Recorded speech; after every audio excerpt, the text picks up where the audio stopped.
ladies and gentlemen, this is the debut of Miss Tiffany's show, Yes. Take Two. Well, this is what I was saying, and I'm glad you're here. I got Obsidian on here because if you see the show, it says, "Are women allowed? Are we allowed in this space where the Black Manosphere?"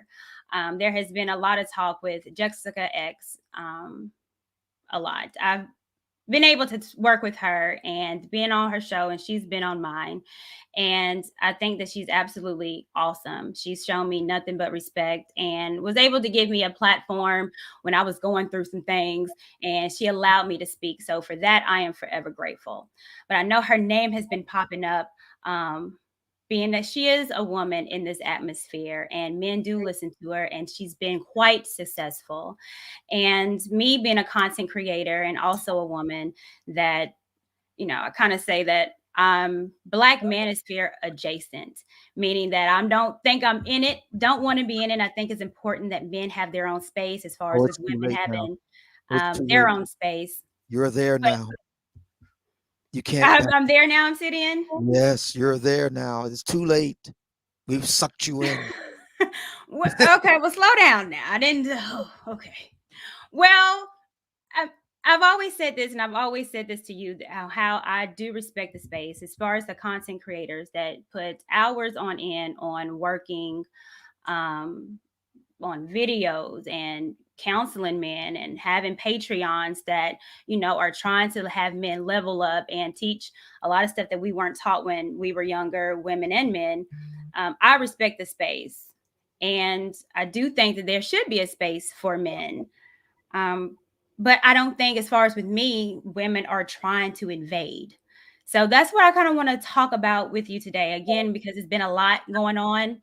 And Yeah. you are, the triple OG, one of the men that started this Black Manosphere. So I kind of want to get your take on it, and kind of Yeah. chit chat today. I Yeah. think it's well, first of all, thank you so much for having me. Thank you. And this is very nice right before Thanksgiving. Let the bloodletting begin. Yeah, yeah, I think it's a tempest in the teapot. The Black Manosphere. I was listening to my good friend and brother, Mr. Fantastic, talk about this, and, Hmm. and he made a really good point that the Black Manosphere goes through these, the sky is falling, Chicken Little type of episodes every 6 months or so. We have them at least a couple times a year. Oh my God, this is it. This is the end of the world as we know it. Manosphere is done, and that sort of thing. And I think it's a kind of neuroticism on the part and anxiety on the part of a lot of the like rank and file in the Black Manosphere. But it's Hmm. overwrought. It's overdone. As for the idea of the lovely ladies being a part of the Black Manosphere, I love it. I think it's a welcome thing. Look, nobody wants to be in a sausage fest. I know I don't. I've Hmm. always wanted to have vibrant, lively conversations with the lovely ladies. That was always been my um, I guess you could say raison d'etre from the very beginning, is to foster an actual conversation between Black men and Black women in real time. That was not the case in the decades running up to the last decade. So, I have no desire to want to be, around a bunch of guys, grousing about, fill in the blank. I always wanted to have a vibrant conversation with the ladies. That's not to say that guys can't or shouldn't have instances where they talk amongst themselves. They absolutely should. And that's not to say that Black men shouldn't address things on their own. We should. But this Hmm. idea of girls keep out, girls stay out. Come on. And Yeah. besides, as Mr. Fantastic pointed out, anyway, that's where the action is. You do something that all guys. Nobody wants to and listen to that. Right. But if you Yeah. bring the ladies out, all the guys come out. So that's just the nature of the beast. The single biggest issue in Black America is relationships, and rightly so. So Right. Well, let me ask you, how did it begin, the Black Manosphere? So, how did you guys start this, and why did you think that there was such a need for well, I guess I should say at the outset that the Black Manosphere as we know it today is kind of like in another configuration or iteration than it was when it started out. Some people date the Black Manosphere to the early part of the 2000s, or at the very least the early part of the 2010s. So when I came along in 2015, it's a bit of a different place, and it Mm-hmm. became a different place since I've come along. Me, Black Manosphere 2.0, as it's called, would consist in its beginning would consist of me, Angry Man, and O'Shea Duke Jackson, Mm-hmm. and we both kind of came at it all at the same time, and we were all looking to address various aspects of the black male experience, and a lot of that had to do with um black women, to tell you the truth. So that's how it all got its start. Me, Angry Man, and O'Shea kind of all came from different points, and then we Mm-hmm. all linked up once we got going and saw each other's work. It was like, oh, you too, right? So that's how it got started. But there was guys around prior to us coming along. Sergeant Willie Pete, uh, Mm-hmm. Pink Elephant, Doug Titian, um, Tommy Sotomayor. So it had been around before we came along. So that would have been in the 2000s, and going up into the 2010s. We came along in the 2010s. So that's how it all got started. Got it. And did you guys all come together figuring that there was a need for, let's say, for men to level up, or did you find a need that maybe men were not speaking how they wanted to speak to women, or maybe it's a combination of both? Hmm. I interpret the level up thing as a self improvement type of deal, and Mm-hmm. I know I didn't approach it that way at first. Um, but you evolve, and you change as the circumstances on the ground warrant, and that too is a major theme, or not theme, but sticking point, I guess you could say, point of contention Right. in the Black Manosphere. This idea that if you evolve or change in any way, that you're a flip flopper. I've been accused of this quite a bit because I've gone under a number of changes in various ways. So, but did it start off as a level up thing? No, but I'm glad that the Black Manosphere has evolved to um to be welcoming to it. I Okay. think that black men should embrace change, not change for its own sake, just change just to be changing, but needed change, necessary change. I think that's a good thing. I think that one of the big weaknesses of black men in an increasingly competitive and ever changing, ever evolving society as the 21st century is, I think one of our big failings is our inability and unwillingness to adapt and change as the circumstances warrant. So that I see that as a good thing. Okay. So when did you see women creeping on in the in the sphere? Like, okay, women Yeah, are listening, or women are now making content that sounds like we've been saying for years. yeah. The women have always been around when I was doing my thing. When I first started Mhm. out 2015, there were women at the outset, but there weren't like content creators like we have right now actually in the Black Manosphere itself. Mainly Mhm. who we were dealing with were content creators who had a problem with the Black Manosphere, to such an extent that they even uh put together a hit list of all of the Black Manosphere content creators Wait a minute. and launched. A Yeah, hit list. yeah, hit list. Yeah, this is in the spring of 2016, and put together a change.org petition to have us Mhm. run off of YouTube, and it was a big, flagging campaign and all the rest of it. I am very proud to say that I was number one with a bullet on the list, and Tommy You're proud of Sotomayor was that? number two. Yeah, I'm very proud of that. Yeah, I was number one, and Tommy Sotomayor was number two. So I Mhm. was public enemy number one, and but that was the case back then. Nowadays, you have yourself and Jesse and a number of others Mhm. that are ladies that are operating in the Black Manosphere. I think that's wonderful, Mhm. and there have been those who have accused you ladies of being grifters and just trying to profit off of black men's thirstiness and all the rest of it. And this is what I would say to those guys. First of all, cry me a river. Second of all, stop. If you really felt that way about it, you wouldn't be making it rain on ladies like at such August establishments like Magic City in Atlanta. Mm-hmm. Did you know that there are guys there that make it rain on the ladies to the tune of millions of dollars a night? Did you know that? A million. I can believe it. Okay, Yeah, so I can believe it. clearly black men writ large don't agree with that sentiment. That's a disgruntled few in the Mm-hmm. black manosphere who say such things.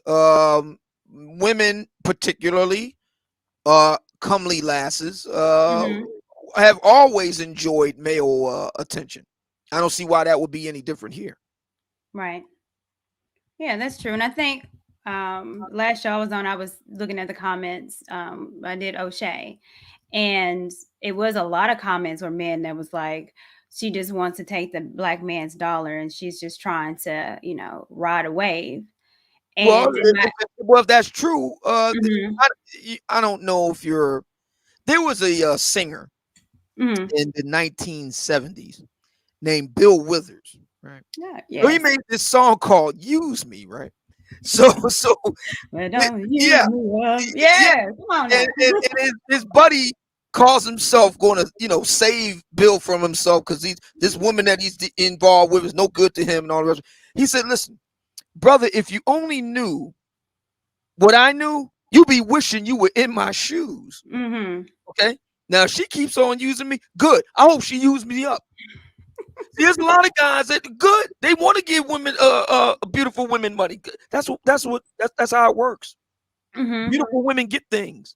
That's how it works. Beautiful women get things from guys.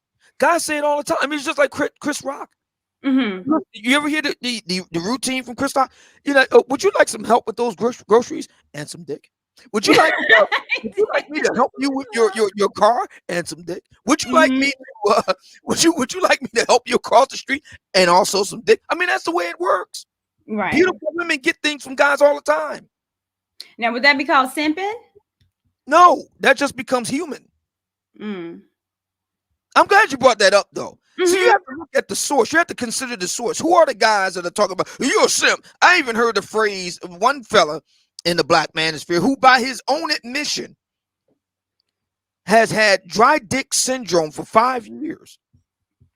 He uses a term called gorilla simp.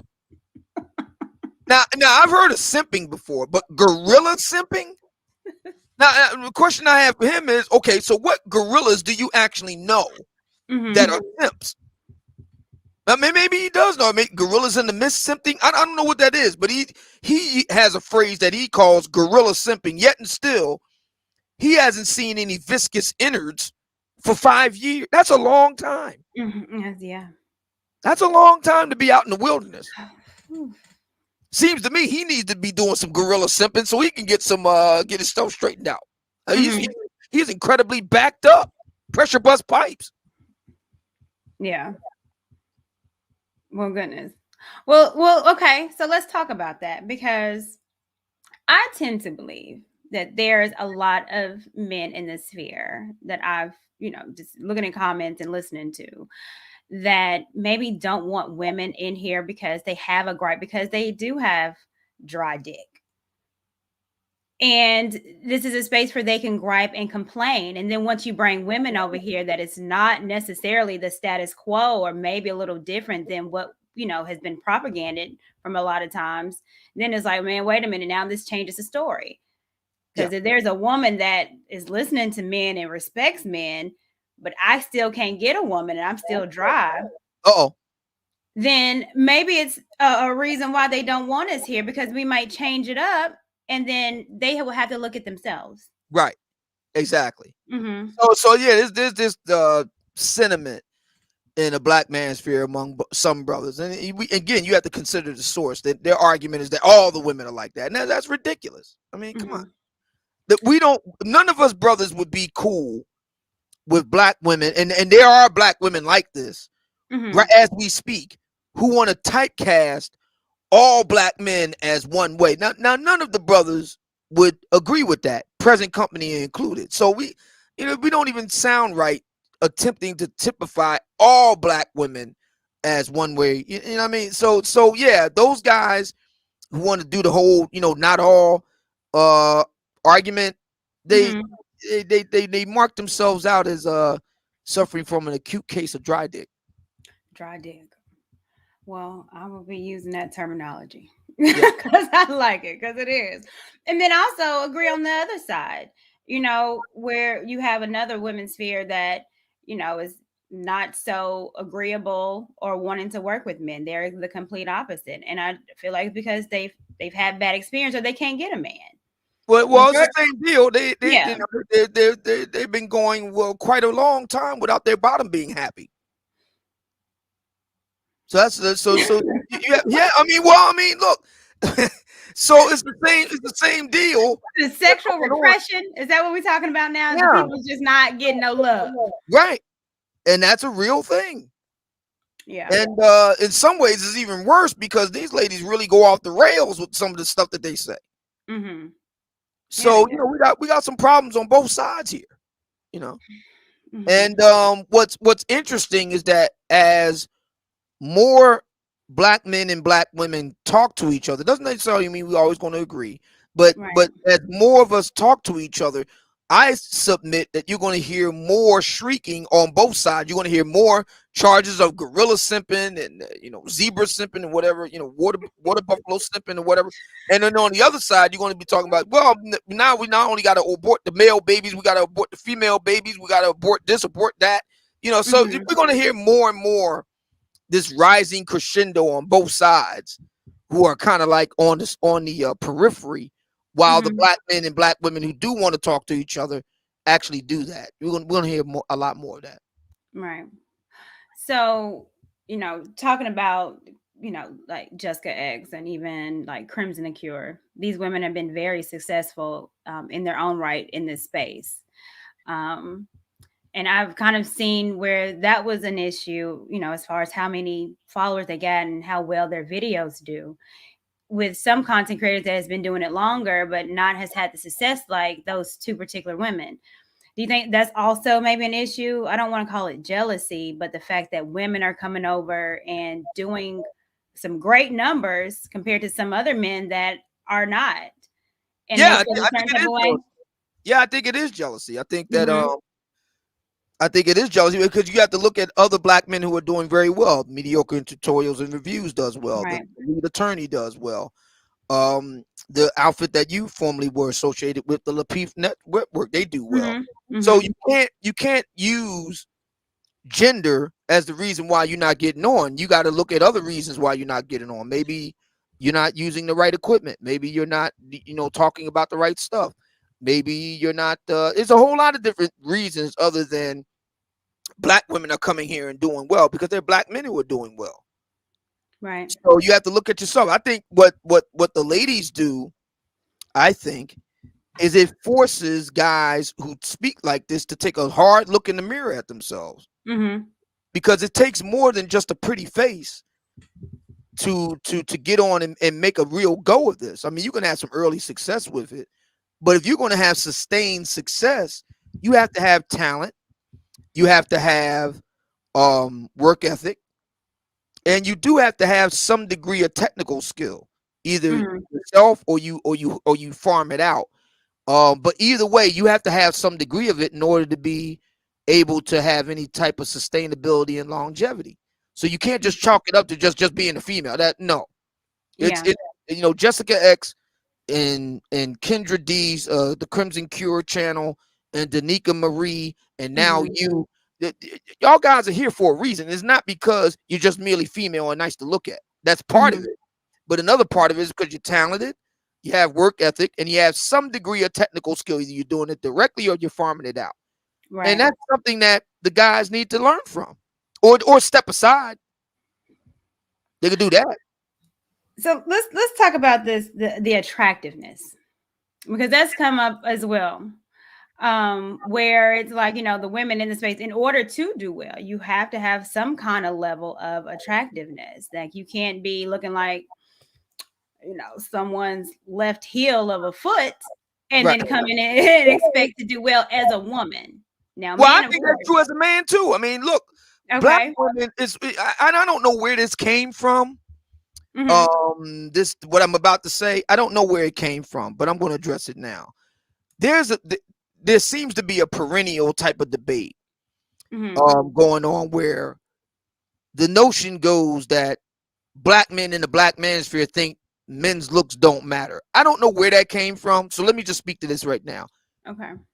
Wherever it came from, that's a seriously delusional mindset, and here's the reason why. Mm-hmm. Black women have been well documented to really go for good looking guys. Okay? I mean, Mm-hmm. that's just the plain truth. Looks do matter for black women. I mean, they matter a lot. Now, obviously, every man can't be a leading man. That's true.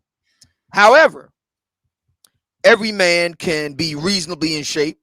Every man can definitely dress better. Every man can be well groomed. Every Mm-hmm. man can be well spoken. You may not be an Idris Elba or Blair Underwood in his day, fair enough, but you still can be all those other things. Right. And I say all of this in relation to the point about the women being good looking and stuff like that. Listen, the camera, which is social media, YouTube and Instagram and Facebook Live and all that, that's about the camera. Mm-hmm. Everybody has to look good. It's not just the women. The guys got to look good too. And you want to know the people who talk about gorilla simping and all the rest of it? You want to know who those guys are? These Who is aren't that? the guys who are aping Kevin Samuels, my good Mm-hmm. friend and brother. These are the guys who are still wearing hats to the back at four. Yeah, I'm 52 years old. I'll be 53 next week. Mm-hmm. And they're guys my age still wearing flat billers. They're guys my age who think a t-shirt or a football jersey is what you should wear daily. There are guys who wear blue jeans that are not fitted, they're sagging. Mm-hmm. There are guys who wear Timberland boots and Jordan sneakers. These are the wears that they wear every day. These are guys who don't take a regular shave. We're not talking about a 5 o'clock, sexy 5 o'clock shadow. No, we're talking about a dude who's just looking gruff. I mean, and we have these kind of guys in the black manosphere. And Mm-hmm. they're the ones that, not generally, those are the guys who are making the big stink. And so, what I would say to the argument that the ladies have to look nice and all the rest of it, that's true. But it's also true that if you want to do anything major in social media, you have to look good, period. Right. And so that's the reason why you see me doing what I'm doing, because you have to look good, man. That's just the plain truth. Yeah. You want to do well in social media in a video medium, which I am moving in that direction my own self, you have to look good, man. It's Right. just that simple. Yeah. Because I mean, it's entertainment, right? Yeah. And you're in the public. Trust me, the comments they will let you know if you look a hot mess. So Oh I yeah. agree. Yeah, Oh, they will let you know. yeah. Hmm.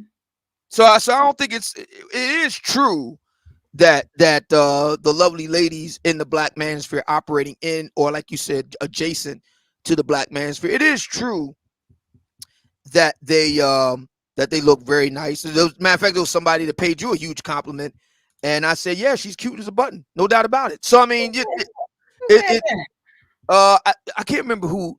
Somebody in the chat room gave you a compliment, and then I followed up behind them saying that you was cute as a button. Excuse me, cute as a button. Um, Thank you. that's true, Mm-hmm. but it's also true that the guys, if you want to make a go of this, you have to be at least.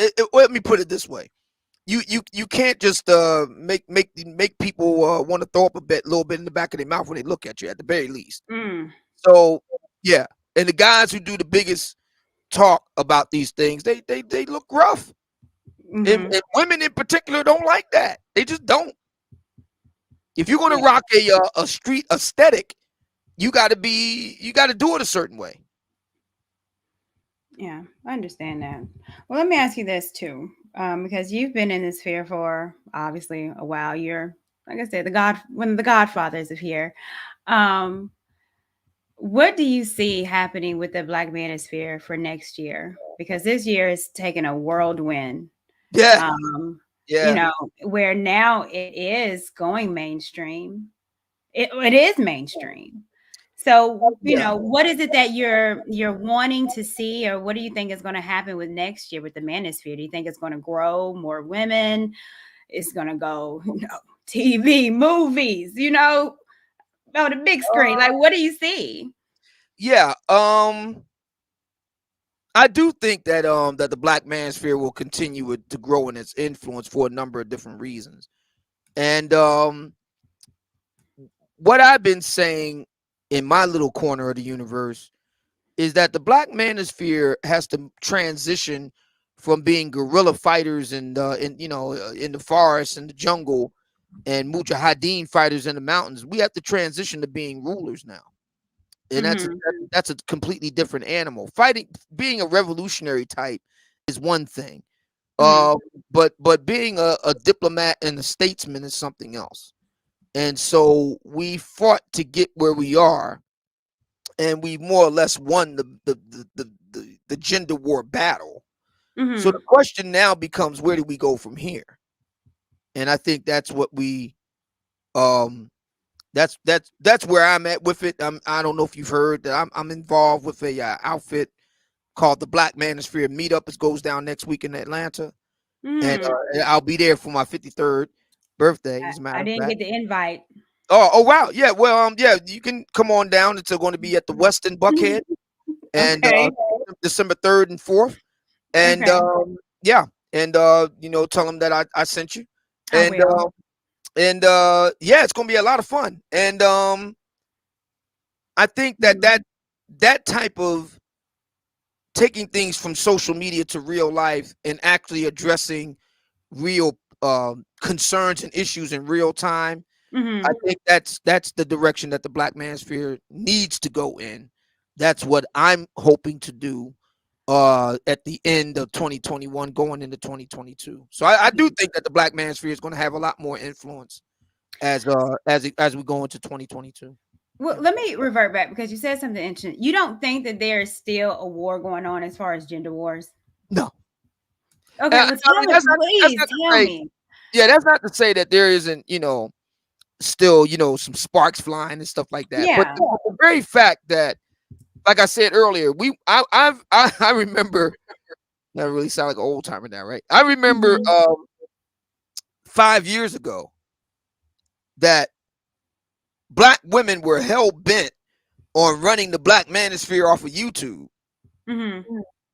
Many of those women are no longer around anymore, or they're not around in the form that they were back then.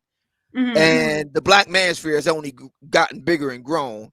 And then on top of that, many black women are here, and there are quite a few who are actual thought leaders and content creators and things like that. So that just shows you in and of itself who won the fight. And Mhm. so I mean, you still have sparks flying between men and women. You're going to have that. Sparks are going to anytime men and women get together, sparks are going to fly, especially black folks, because we like to put extra hot sauce on everything. But Right. but yeah, the major points have been won. I mean, do we really need to talk about the 1,000-pound gorilla in the middle of the room, St. Kevin? Do we really need to talk about that? Well, I I mean, was black gonna bring women them up parliament night in, night out. because I was gonna bring them up because I know, and I'm also gonna bring Omar Wale on as well. He's an awesome Yeah, yeah, content bring him creator. on because I got to run downstairs and grab my dinner. So go right ahead and do that. I'll be right back. Okay, are you there? I'm here. I Hi, actually, darling. how are you? I'm good. Yeah, I was going to ask Brother Obsidian a question, but I guess I have to wait until he gets his dinner. How Yeah. are you, Miss Courtney?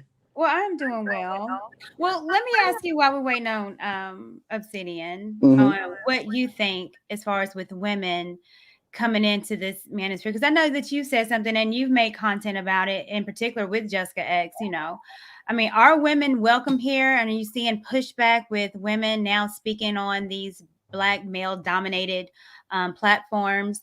Are we wanted?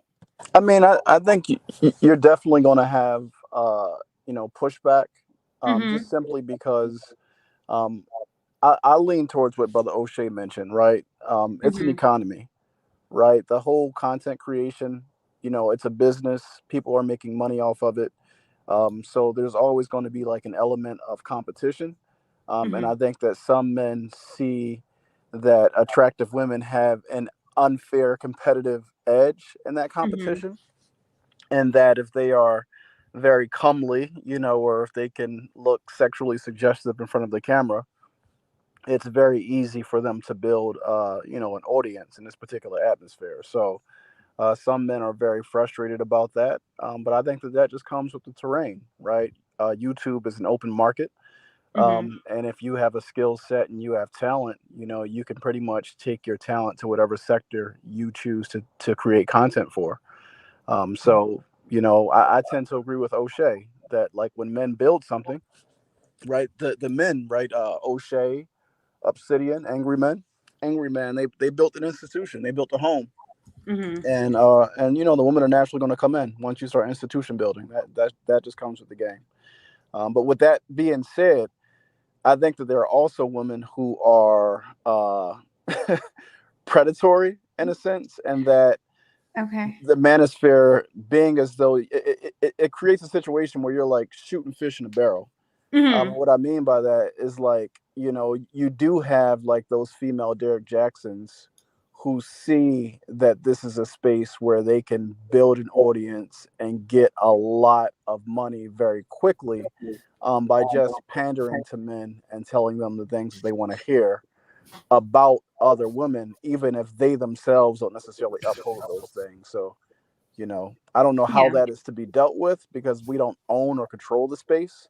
But we, the men have established and built a sector here. So I think that just comes with the territory. Yeah. I want to piggyback on that as well too. And I want to welcome Uncle Stu. What's going on, Unc? How you doing? I'm I so glad that you joined me appreciate tonight. you. Appreciate you. I really didn't want to have a lot to say. Okay. I just wanted to say to Obsidian, I got your book, sir. Assalamu alaikum. And I definitely enjoy reading it. I am glad to see what I see. I'm glad to see that there's a turning. I'm glad to see Mm-hmm. there's an open space, and I'm glad to see the intellectual dialogue that is going on. So I am very, very honored to see that, and I'm proud of you, young men who stepped out here and did the fight, opened up the space for Black men to communicate, to talk, to get some knowledge, and hopefully get some healing at the same time. So I come out of that 1995 Black Man March. So I'm glad to see that the fight is still going. So I just want to give you your flowers while you still alive, sir. Thank you. Walaikum assalam. And I'm chomping on some fried wonton. Thank you very much for that. Appreciate it.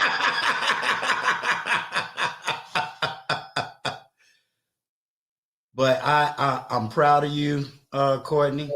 Keep up the great work. Keep up the great work.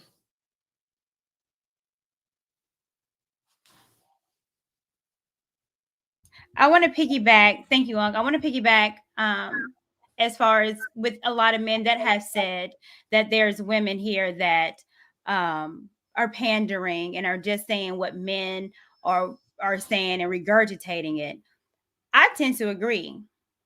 But what's not been talked about is that there's also men that are pandering and doing the same thing, but it's opposite of what Derek Jackson is. Because there is Kevin Samuels shows how successful that you can be. O'Shea, like all these great content creators. And there's a lot of men eating off Kevin Samuels in this space where all they do is talk about him. Every show that is about him, him, him. So it's not necessarily a lot of creativity a lot of times. It's they are eating off them as well. So when we're talking about women, there's a lot of men that are doing it too, but no one seems to mention that. No, I So think if we're that's. mhm. I was gonna say that's a good point. The I think not Fresh and Fit. Abba and Preach just did a video yesterday on Fresh and Fit and the Mhm. whole, the dating coaches and the alpha male strategists. Some of the folks who are scamming in that regard, who are Mhm. selling men a dream that they themselves do not live. You know what I mean? So like they're scamming and basically, playing on people's insecurities. So I agree. I don't think that the women are the only ones in the space who are pandering. I just think that, folks should be, aware of it. But at the end of the day, if you buy the product, you either have buyer's remorse or you'll get a return on your investment. Like that's what it comes down to. You have to be a discerning investor in terms of where you invest your time, and where you give your attention, because in this space attention is a currency. So Yeah. So yeah, I totally agree. So when there's something that is profitable, when there's something that is being successful, then of course there's going to be moochers and people that's going to try to come up and ride the coattails. But it's not just women, it's men. But at the end of the day, what can you do about it, if anything? Obsidian, what do you think about that? Pardon my chopping. That's right. I think this is a free market issue. I think that Mhm. the free market has a way of adjudicating all these things. Homer Wiley brought up the Fresh and Fit fiasco. This is the second time that I'm aware of. Mhm. And I think that will, sort itself out. The market will sort itself out on that. I Mhm. mean, how many times do you need to be shown up to be pretty much, I don't want to go so far as to say hypocrites, but we'll just say inconsistent. How many times do you need to be inconsistent in such a really big way before it really starts to sink in and you Right. start to take a hit for it? So that's how I look at it. These concerns about players like Fresh and Fit, and you could say the same thing on the black female side, they don't bother me because the free market has a way of straightening those types of things out. Okay, go ahead. To piggyback off of what Obsidian said, authenticity and truth is going to rise to the top.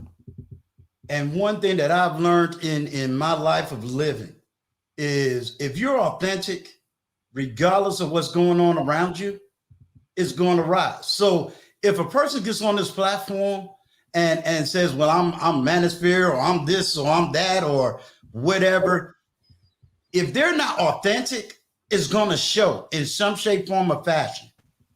And I may not have been on YouTube for as long as Obsidian and some of the Mhm. memes that's in the Manosphere. But what I can say is the ones that are authentic rose to the top and stay at the top. Those that understand, market and business and can read the market and can read what's going on, they're rising to the top. If you're authentic, you're not worried about anybody. You're just worried about getting your message out there. Right. I'm not always going to sit around and say, "Well, I'm Manosphere and this is what I do to." No, I have a totally different type of a platform. So I'm going to always, as a veteran of the United States Army, I'm going to support the Manosphere in the sense of they got a right to speak. They got a right to have a voice, and I understand that. But at the same time, I have to be authentic to who I am. So if I'm being authentic, I don't have to worry about, well, which group is doing what and who's doing what, because I know that at the end of the day, those who are not authentic and who they are as individuals is going to fall. Right. And I've seen it in every area: business, politics, every area, education, constantly, and the military. I've seen people earn rank and then bingo, they fall when it was time for actual combat because they couldn't handle it. Right.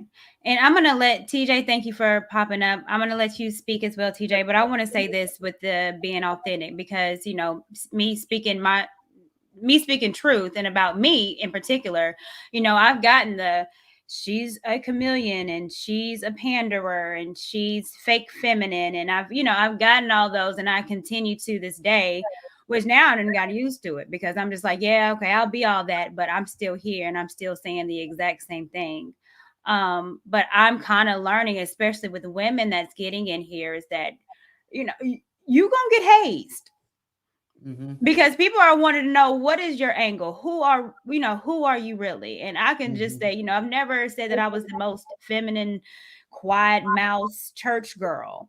What I said is just, I'm real. And I'm gonna tell you how I feel and how I think. Challenge me. I'm willing to learn. I'm willing to take a L, like I did earlier today. But it's just it. It is what it is. And and every day, so every show will be better. And this is me. And I think with women, it's good to kind of see women listening to men, because men has said for a long time we haven't. Mhm. So now you got a couple women, shout out TJ on here, that are. That's right. What's going on, TJ? Obsidian, did you have something to say? I'm sorry. I'm chomping down on some Go. Yeah, I'm not talking. Okay, Obsidian. Hey, Court. I Hey, said Court. Thanksgiving is I got tomorrow. to Why are drop you off, but I'm rubbing? still listening. Okay, go ahead. TJ, what's going on? Good evening, Nisi, and good evening, Nothing. gentlemen. Can you hear me? I can. Yes.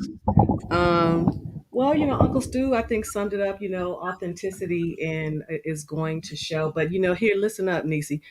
I went to basic training in 1986, and I pledged in 1989. So I'm here for the hazing. Bring it. you know, bring it. Right. So, but I just wanted to come on really quickly and to applaud you and to congratulate you and to say how proud of you that I am. Well, And thank you're you. absolutely right. And I have, I believe that you are speaking to women from a place of learning and growing, as am I. And I'm about 20 years older than you. So I've learned, I've learned a few things. And again, I think it's very important that women say and not advocate if that's the word you want to use, but just say, give credence and say, yes, these are what the things that men have been saying. We haven't been listening. I definitely was one of them. And, Mhm. and, with interviewing Mr. Randolph, my husband, had I not got myself together and growed and been growed real, um, I'd still be single. And that's why I am here so women don't have to wait until they're 52 Mhm. to find the love of their life if they want to get married, to learn from the things that I did wrong. So yeah, but again, I definitely agree to biting for biting's sake. That will reveal itself in time. Yeah. Obsidian, I have a question for you. So, Yeah, with women entering this atmosphere, do you think it's important that we tell our story on why we're here? sure. I think that that would be very helpful. Mm-hmm. Why do you think that You're not is? going to convert the hardcore. We got hardcore guys. You just Mm-hmm. no matter what you say, they're not going to be reasonable. But for other guys, I think it would be very helpful. Yeah. Yeah, I do too. So, go ahead, Unc. You know, there was some if I can do a quick flashback when you was on Obsidian show, Mm-hmm. and he made the comment. He said, I like a spicy woman. And I think that you're going to have a lot of men that will understand your backstory. All they wanted to hear was accountability. And I think, for women that I've attempted to date, it's because they didn't want to hold themselves accountable for nothing. It was every story was, it was the man's fault. It was the man's fault. It was the man's fault. But I've said on other platforms, what made me impressed about you that I caught was when you got on the platform and admitted your mistakes. You admitted why you left your baby father, not baby dad, baby father. You admitted, hey, you went on a public platform and apologized. You went on a public platform and literally cried saying, hey, I was wrong. I'm taking you off of child support. That Mm-hmm. right there is big. That's Mm-hmm. huge. That is huge. I don't know how Obsidian feel about it, but for me, that's huge. Oh Excuse Lord. me. Excuse me. Yes. Allow me to interject.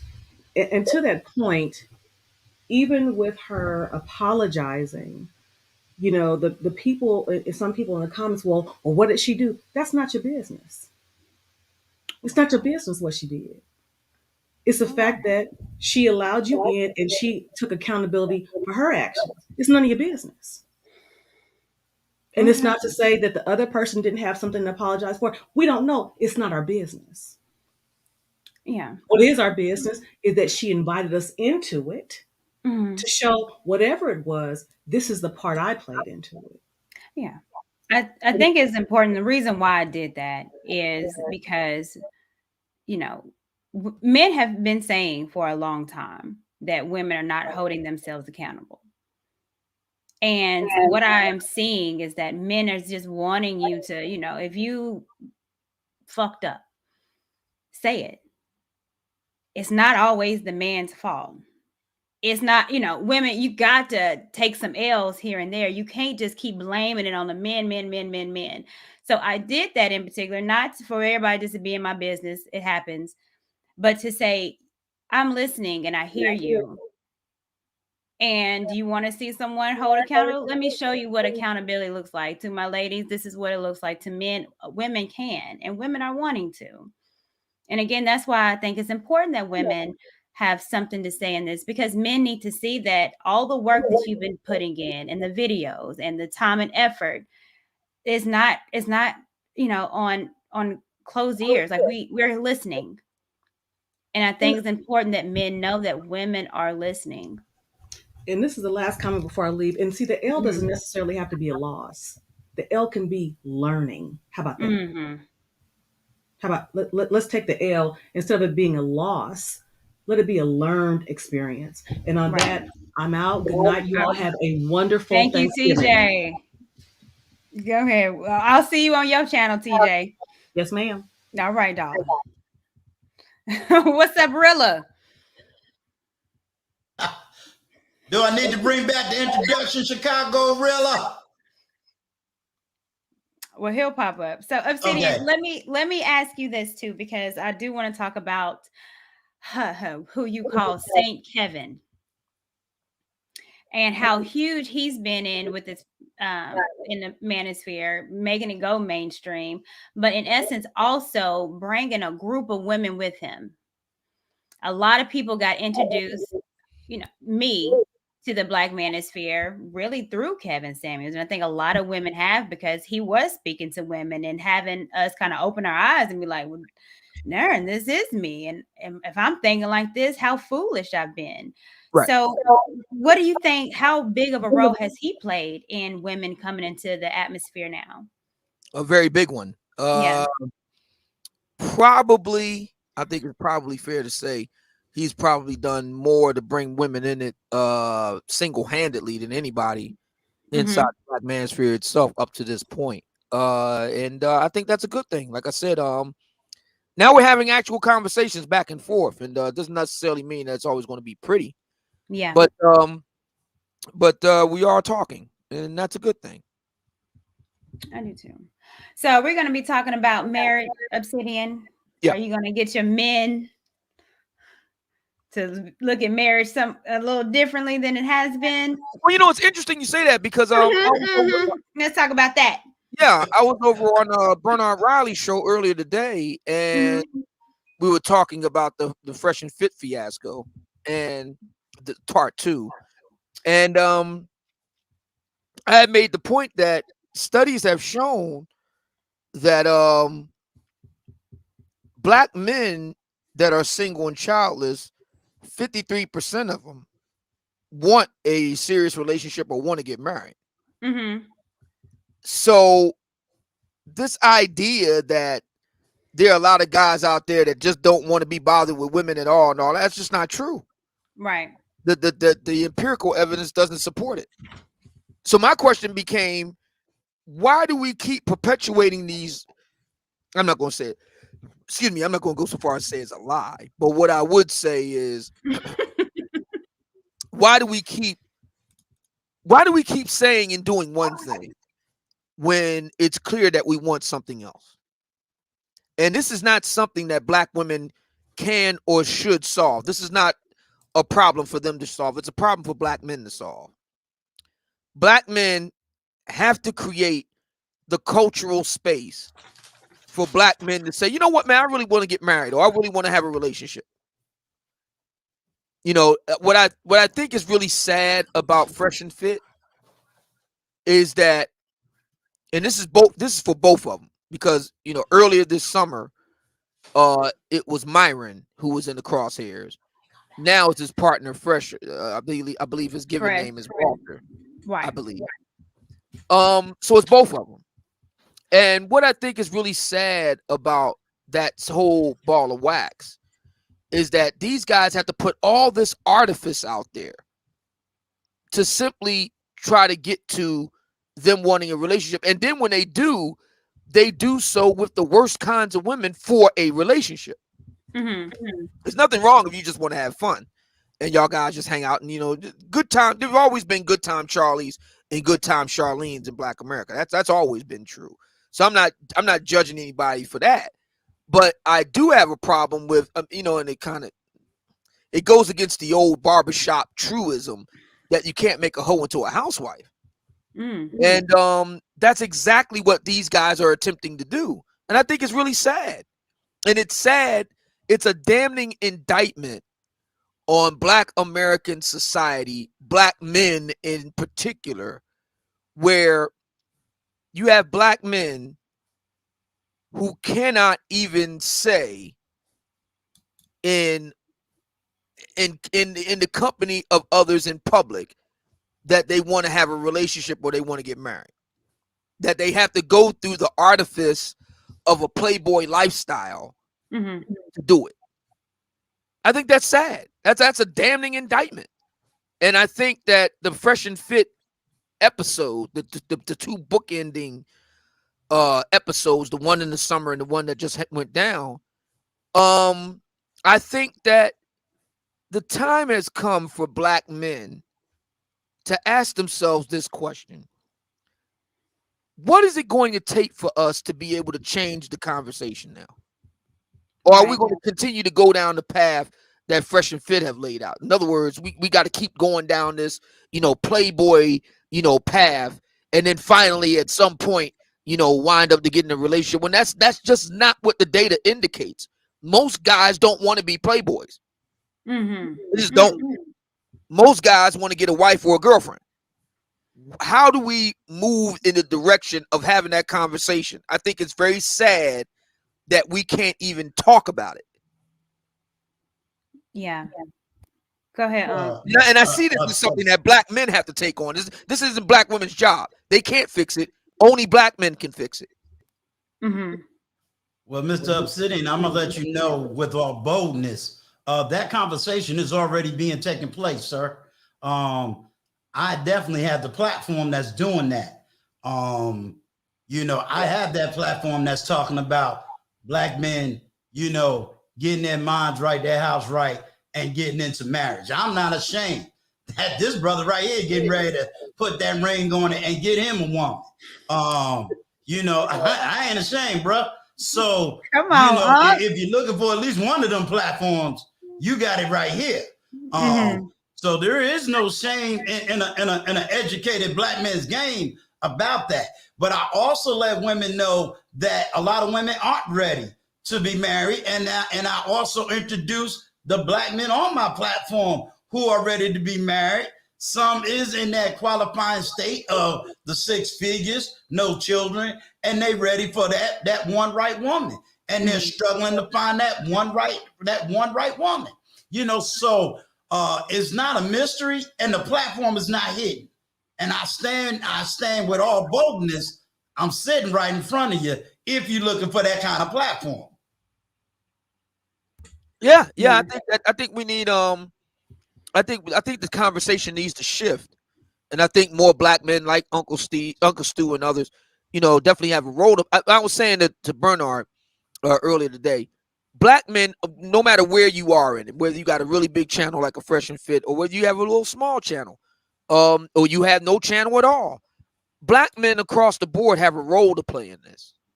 All of us do, and I think that we have to create space for Black men to be able to say openly that they desire a relationship and it be respected.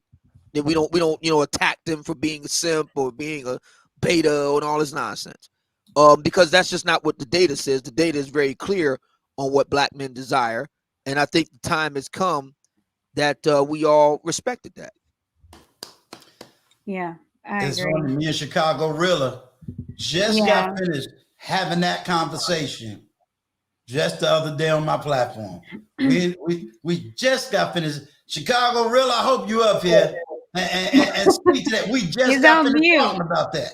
Rilla, you on mute. I'm here. I there know. you go. I'm here. I'm just not. I'm being respectful. Well, welcome to the platform, my brother. Yo, listen, I literally just pulled up. Salute to you, Obsidian, man. Good to Hey, what's going on, man? To you, man. How you doing?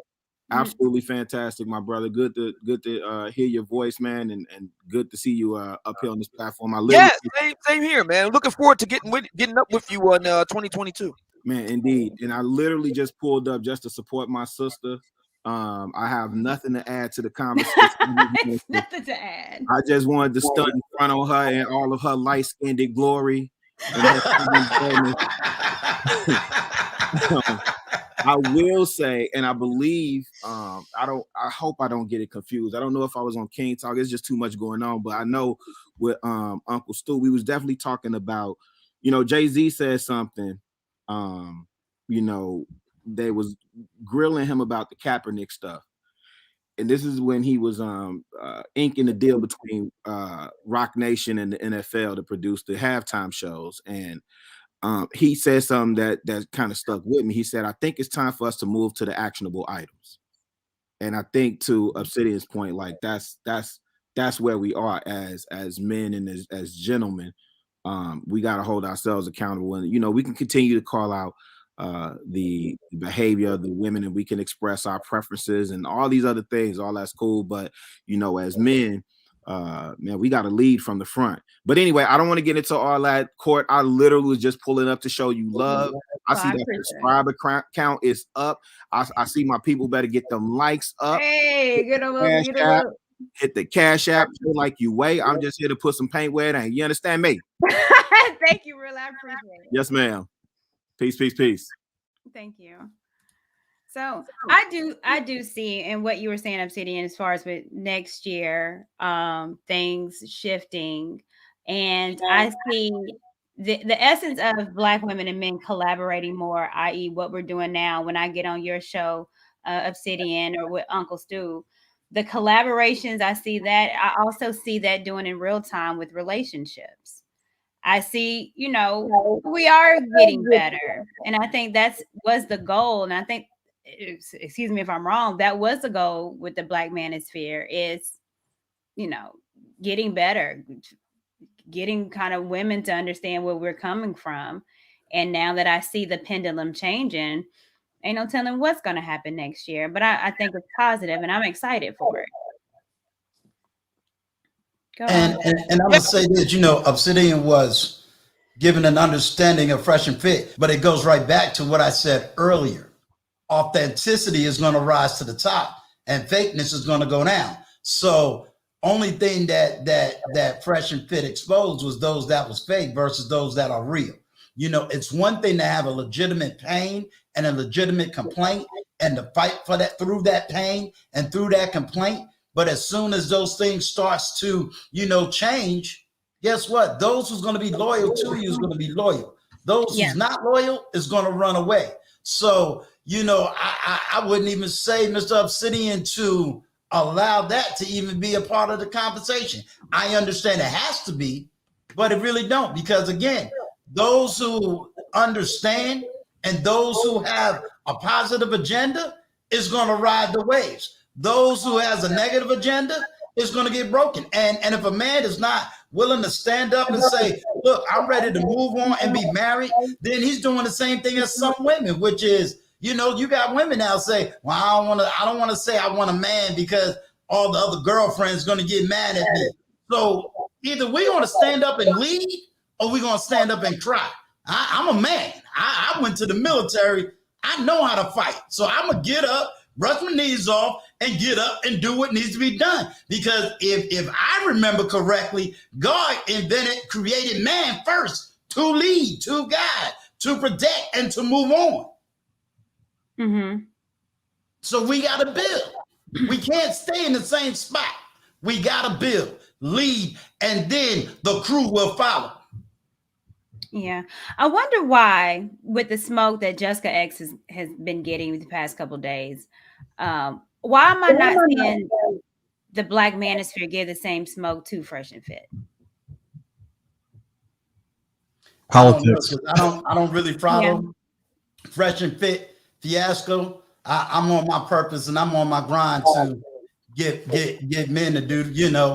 I'm dealing with men. I'm trying to bring all the women talking about they never seen a good man.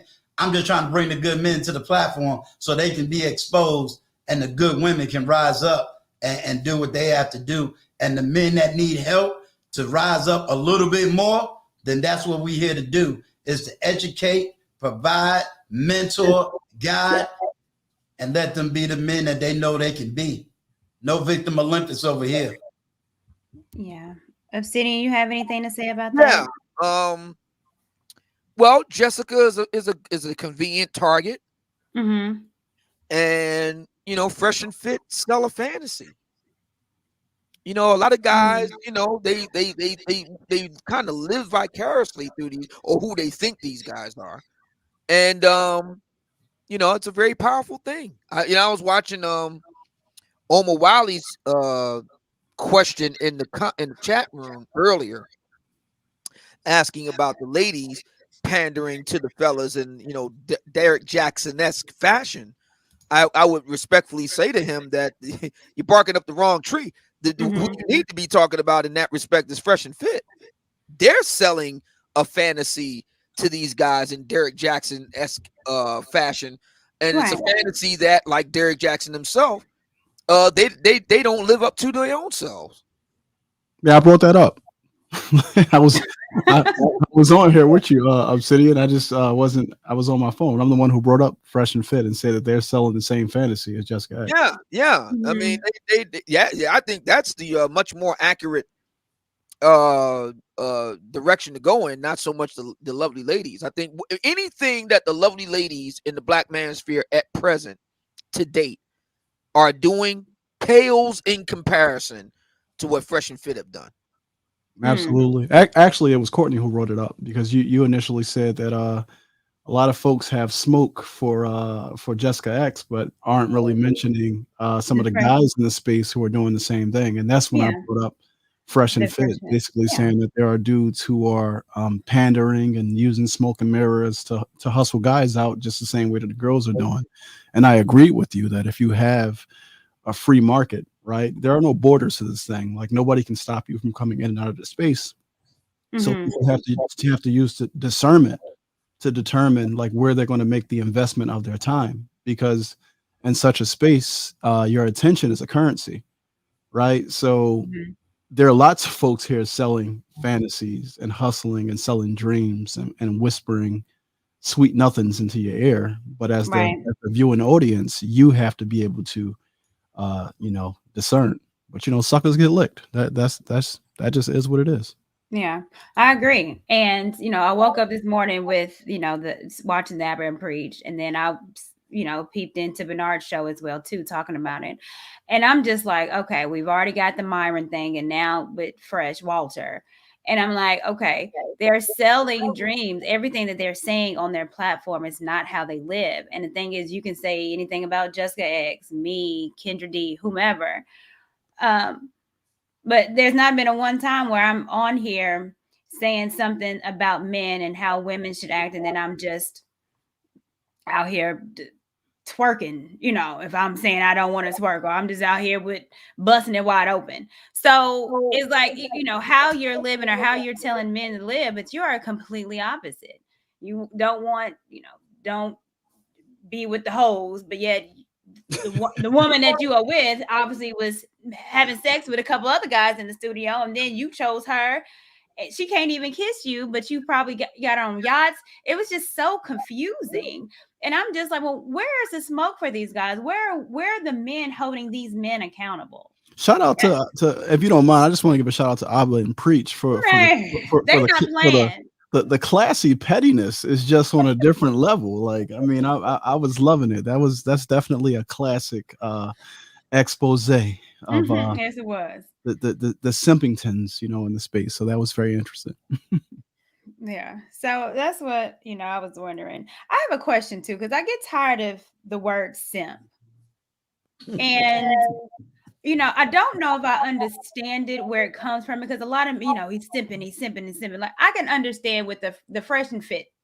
I kind of get that. But with a man that wants to actually romance his woman or love her and is okay to love on her, why are they being called simps? Because it has heterophobic undertones. I think Okay. that a lot of dudes, I think it was Obsidian who spoke earlier about the extreme desert dick that exists amongst a lot of viewers. So folks who are, frustrated that they haven't been able to pursue those particular interests with women have written off women, and they attack men who, basically have a chance of getting with women. They write them off as simps because historically, and Obsidian, please, you may have a different perspective, but from reading books like, Iceberg Slim and like pimp Hey. culture, of the 70s, to be a simp just meant that you were a sympathetic pimp. It meant that you were like a rest haven for hoes. But now in today's culture, to be a simp means to show respect to a woman, to speak to a woman like she's a person. You know what I mean? So if you don't go Mhm. along with like the get along, then you're Right. written off as a simp in this space.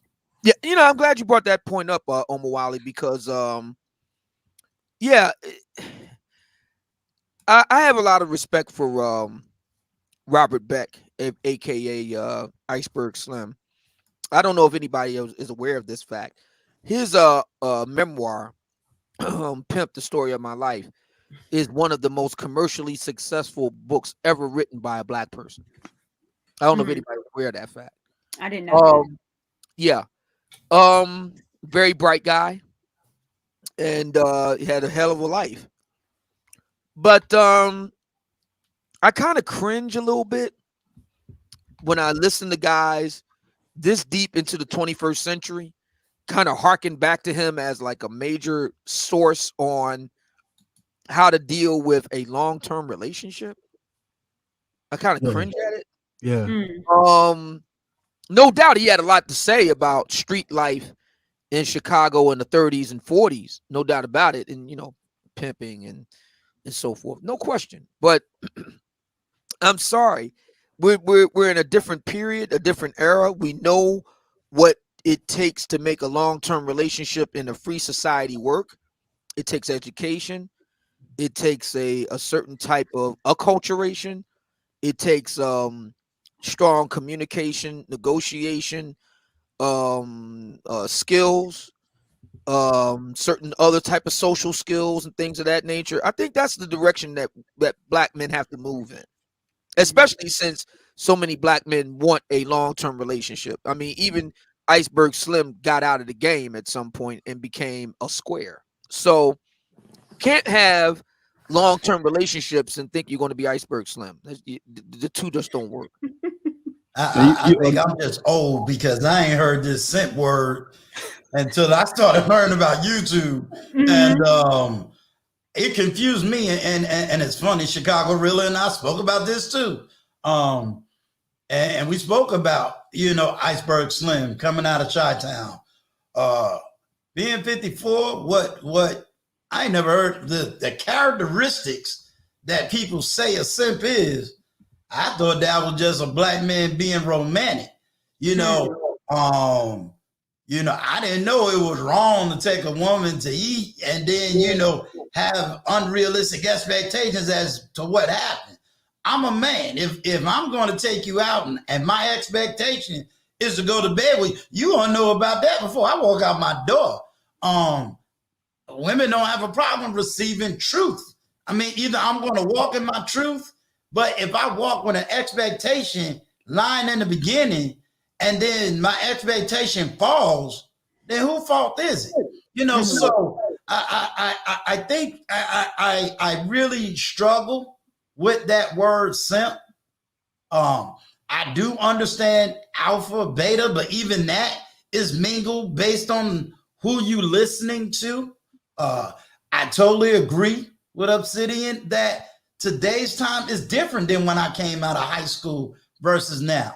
High school, you can get out and get a good job at 18, 19 years old, making good money. You can't get out of high school today making the money that I was able to make. You can't even get into the military the same way I was able to get into the military. So things has changed. The way you make money has changed. Therefore, the game has changed. Yeah. You know, Can I go ahead? I'm sorry. Go ahead. no, I was just going to say one thing that Iceberg Slim has in common with a lot of the dudes today who call themselves red pill or black pill and have a certain disposition when it comes to women is that his situation started off with hurt or trauma, right? If you read the book, he was molested by his older baby sister, babysitter.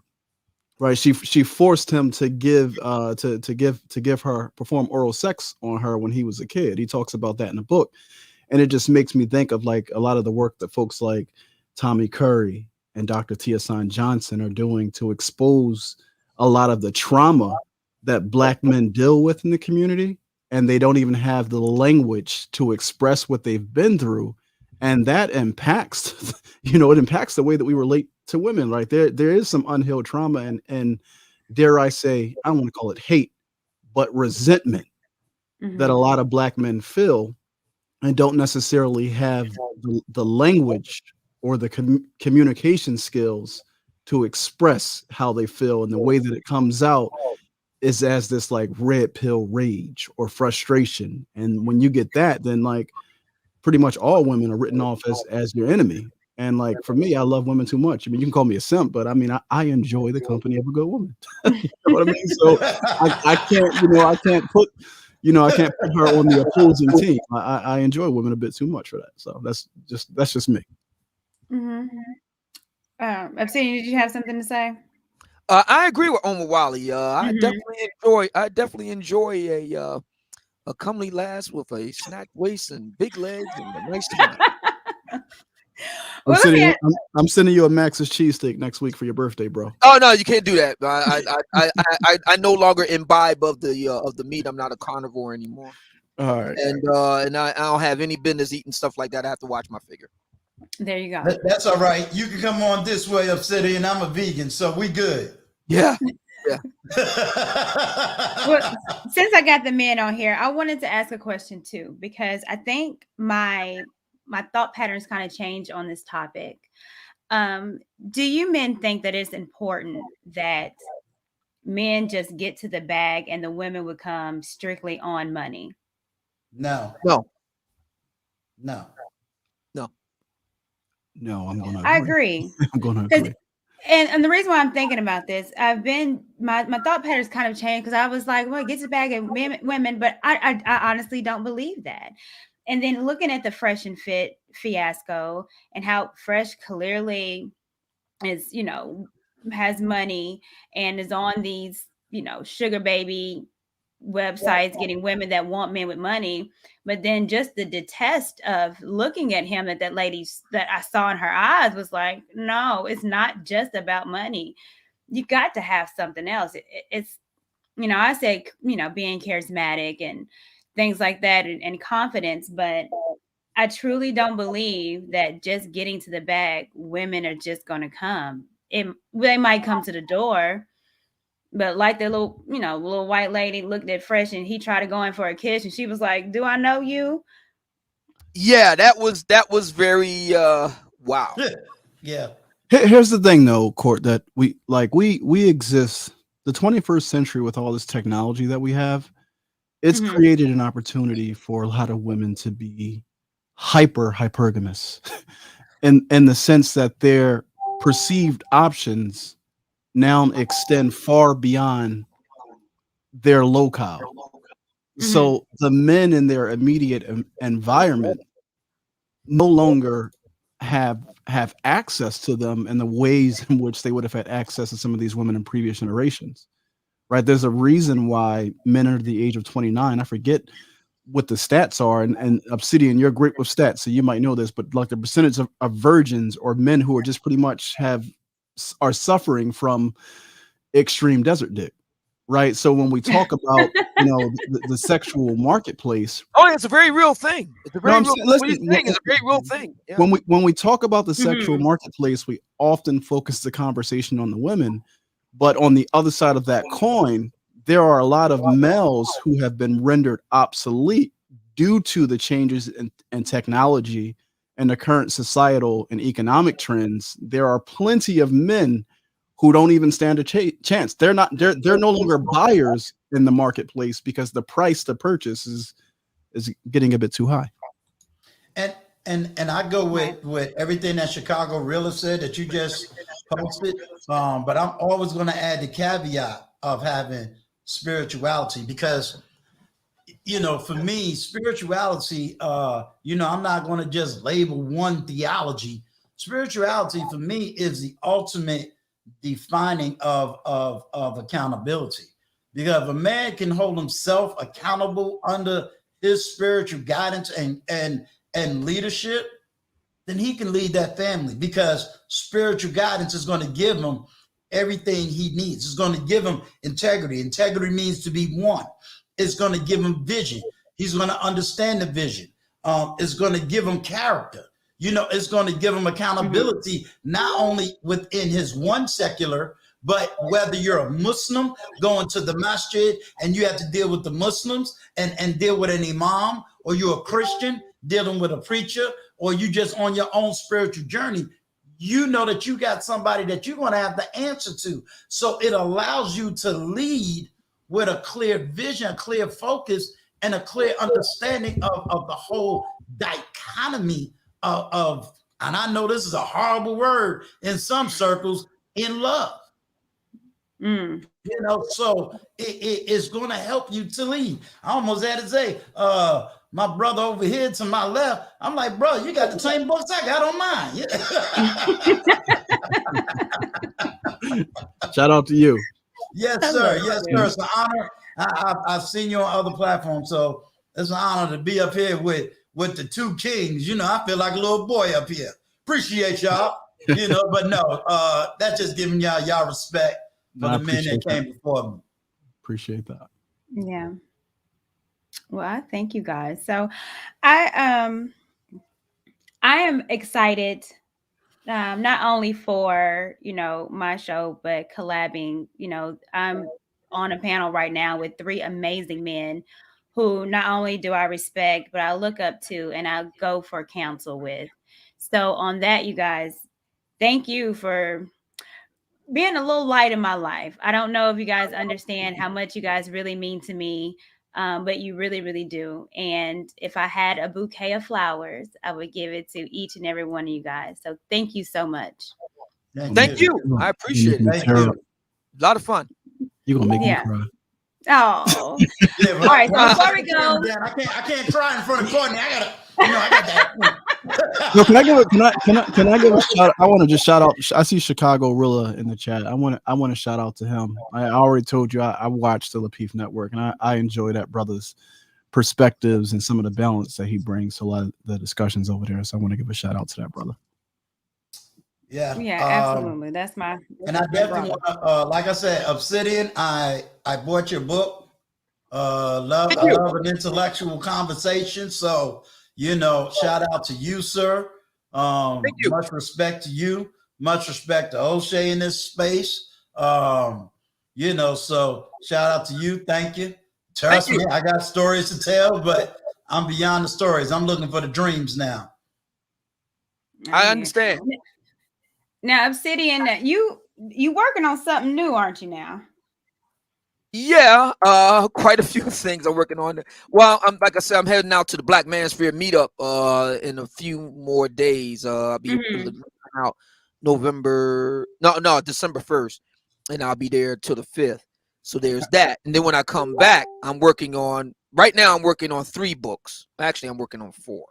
I'm working on the Book of Obsidian 2, Volume 2 and Volume 3. Volume 2 is almost done. Volume 3 is underway. And I'm also working on the working title is the Book of Obsidian for the Lovely Ladies. That's the working title.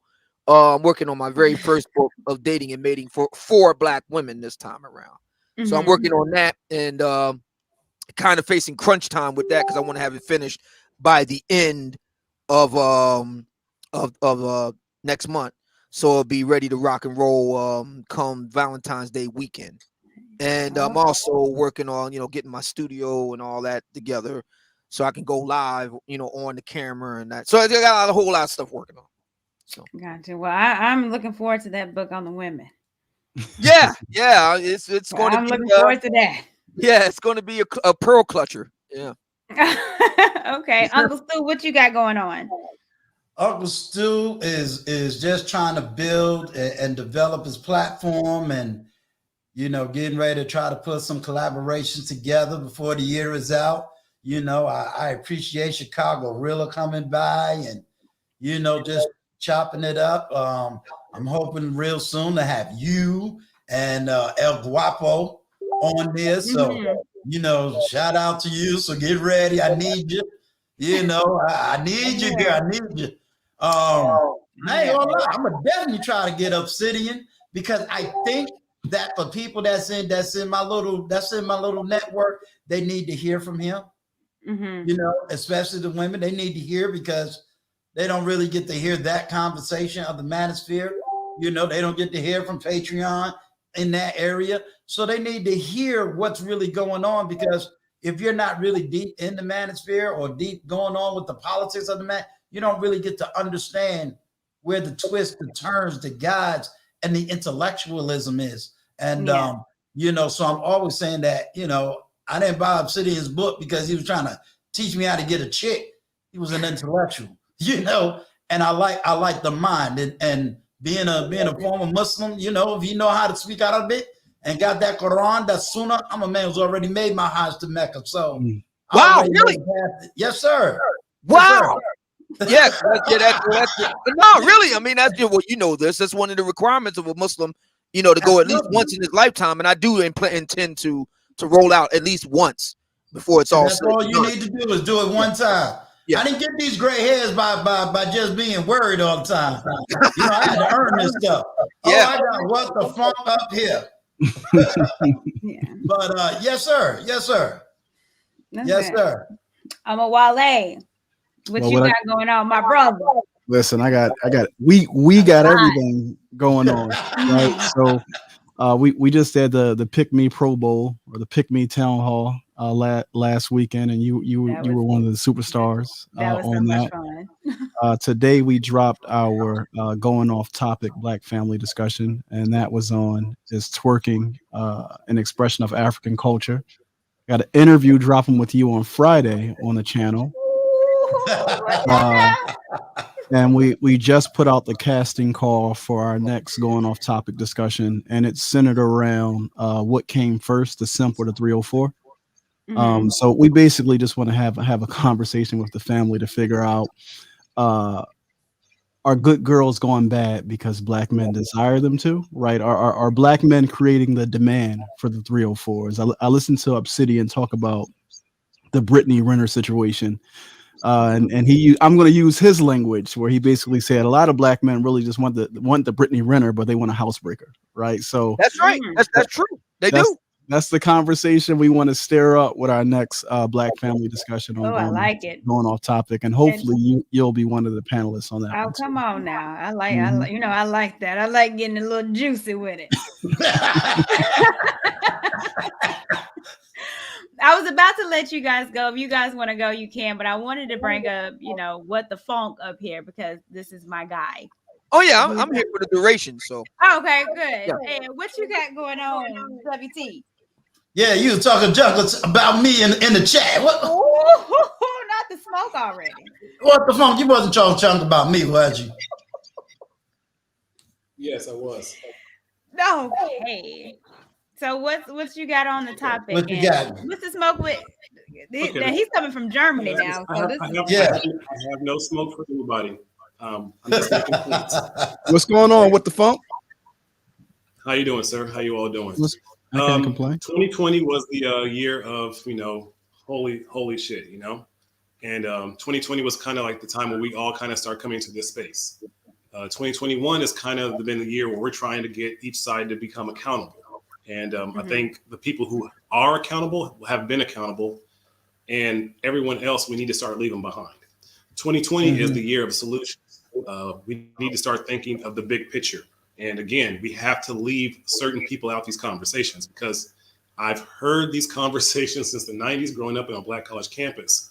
This conversation is starting to get very circular.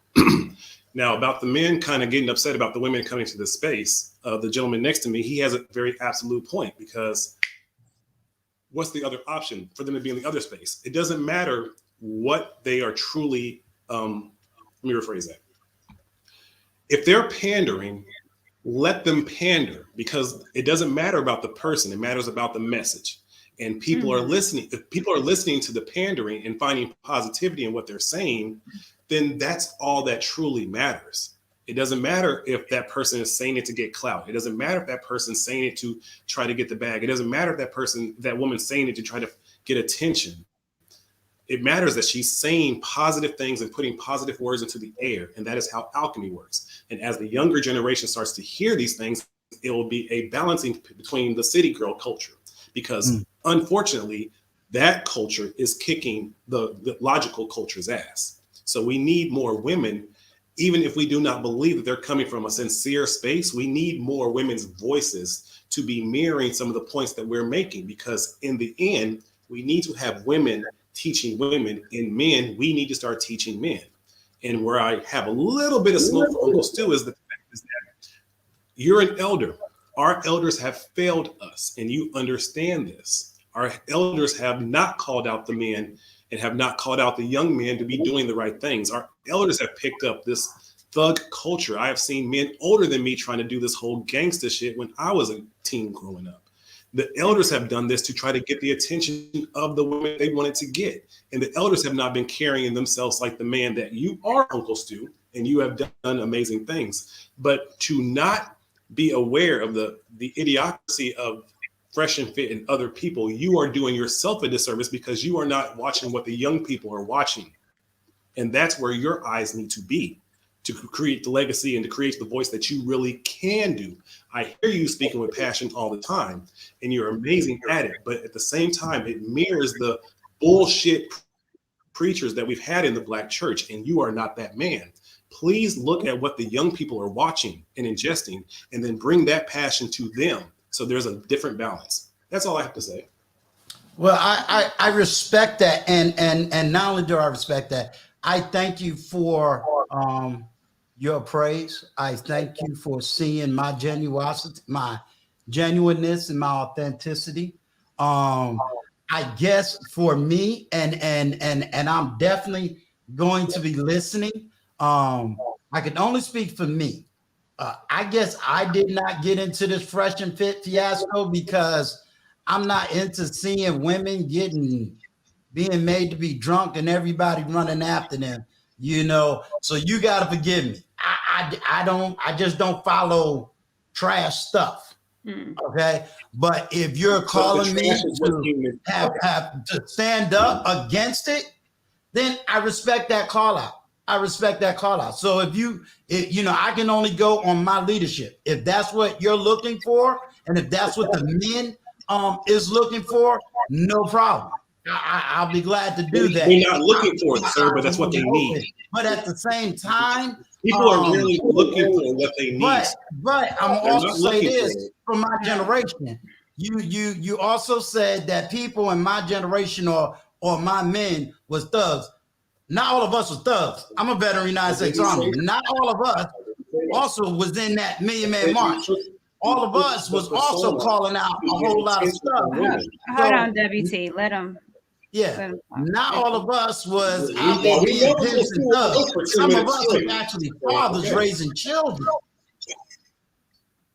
Okay. So I can't take on all the weight of my generation. I can only be accountable for me, my actions, and what I have done or not done. And the only thing I could do is try to tell the men the mistakes I made, the errors I made, and to try to correct those mistakes and those errors. Now, if somebody like Obsidian can show me the same thing that you're showing me, then fine. I don't have a problem being corrected, but I don't feel I should have to take on the weight for every single man. I can only take on the weight for the mistakes I made. That's the same thing that a lot. Okay, that's the same thing that a lot of. That's the same thing that a lot of women will say, and then the men will push back on about saying that, well, it's just me. I can't speak for all the rest. I have a platform. No, I'm taking accountability because I have a platform. I'm taking accountability, and I'm saying, even on my platform, the errors I have made and errors I've seen. But what I'm saying to you is, for the characters of men I have been around, I have not seen what you've seen. Now, you're saying to me, I should be more observant in what's going on in Fresh and Fit. And I'm saying, okay, so if I'm not looking at Fresh and Fit, but I'm looking at some other things, so I need somebody to say, okay, Fresh and Fit. Yeah. So Neely Fuller Jr. says, don't watch the person speaking, watch the crowd. It's not about the person that's speaking, it's about how the crowd is reacting. I don't give a fuck about Fresh and Fit. What the problem is the millions of people, the people who watch them. So it's not about going so much after Fresh and Fit. It's about trying to see these people who are incorporating their message, and the people who are really ingesting that. That's where you really need to be speaking to. Can I make a counterpoint? There's going to be a bunch of Fresh and Fits throughout this entire time, but you have to be cognitive of the people who are watching them. Yeah. Well, like, go ahead. What do you have to say about No, this? I wanted to make a counterpoint. Like, I want to start by co-signing WT Funk, where he talked about having the benefit of having some of these sisters in the space, even if they are pandering, right? Because the alternative is them being on the other side and using their voice to pander over there, right? There's a lot of females on the other side who are pandering to black women and selling them extreme hate for black men, right? So I do want to co-sign that point. But also, if we take a more holistic view of the pros versus the cons of somebody like Fresh and Fit, I think that there is some potential benefit in like the pickup artists or like the alpha male, like the strategist dudes, in the sense, in one sense, and this is what it is. What they are doing is they are telling men that you're having trouble getting girls because it's something that you are not doing right. I think that is far less of an evil than the content creators who are telling men that they are having trouble getting girls because it's something the girls aren't doing right. Because if it's the girls who need the change, then I think that it can create an anger and a resentment built up, where that resentment can then turn into an attack. Like, I'm not getting coochie or pussy because you hoes out of order.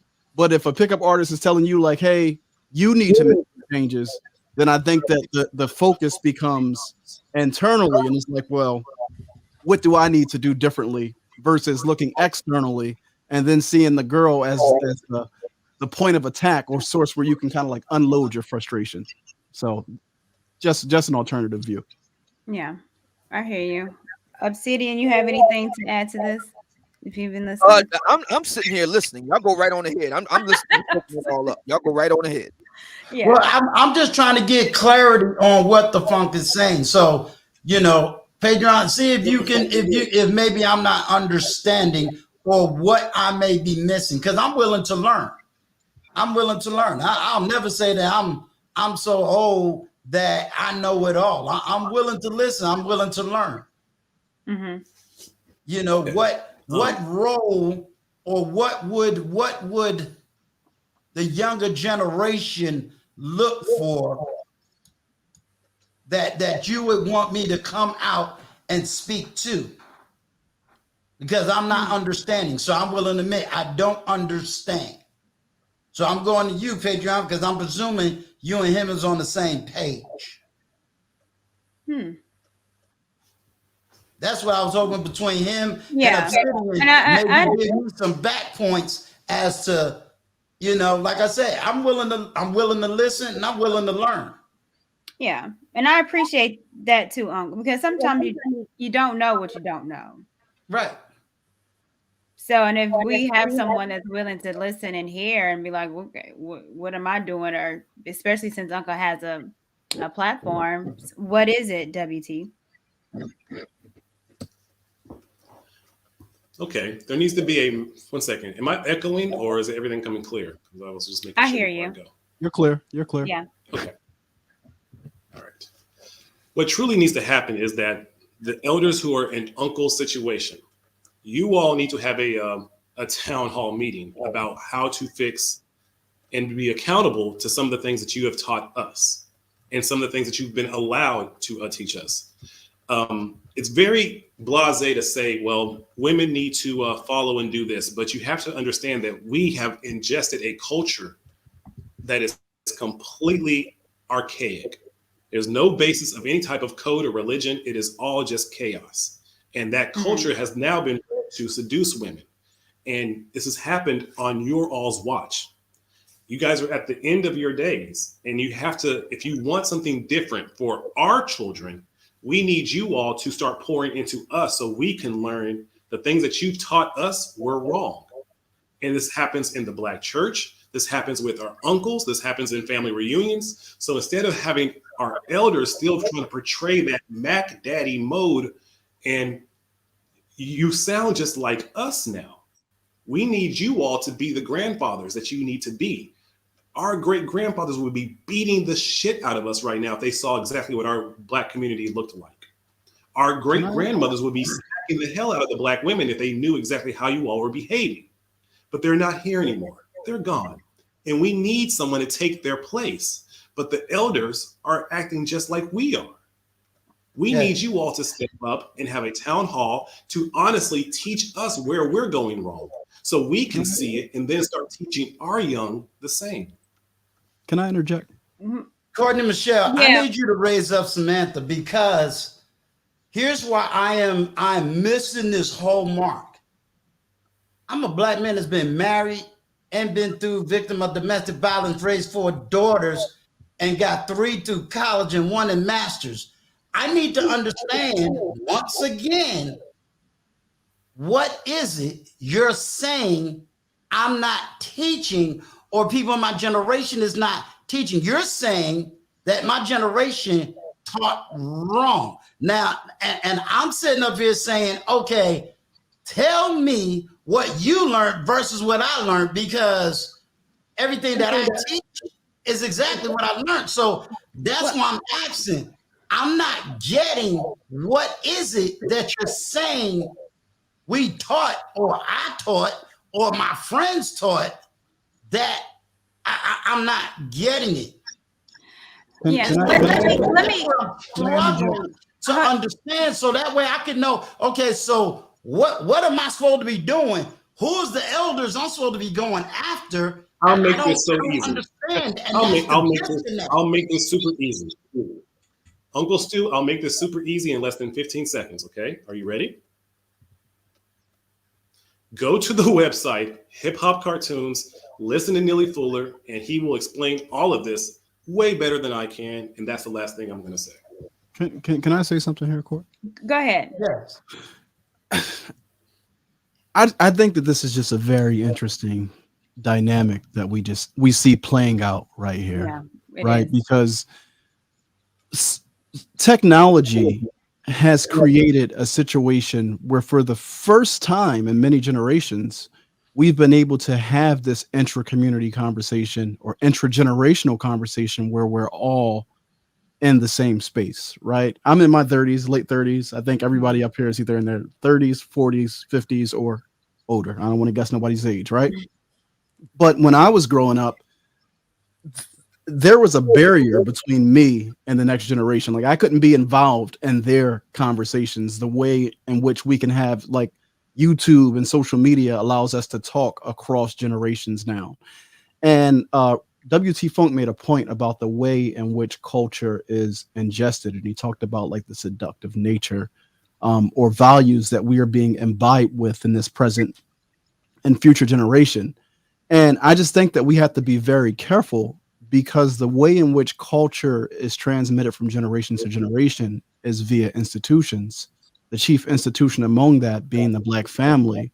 which in this current societal construct has been under severe attack, right? And there's an African proverb, right? The stick you beat with will be the stick that you get beat with.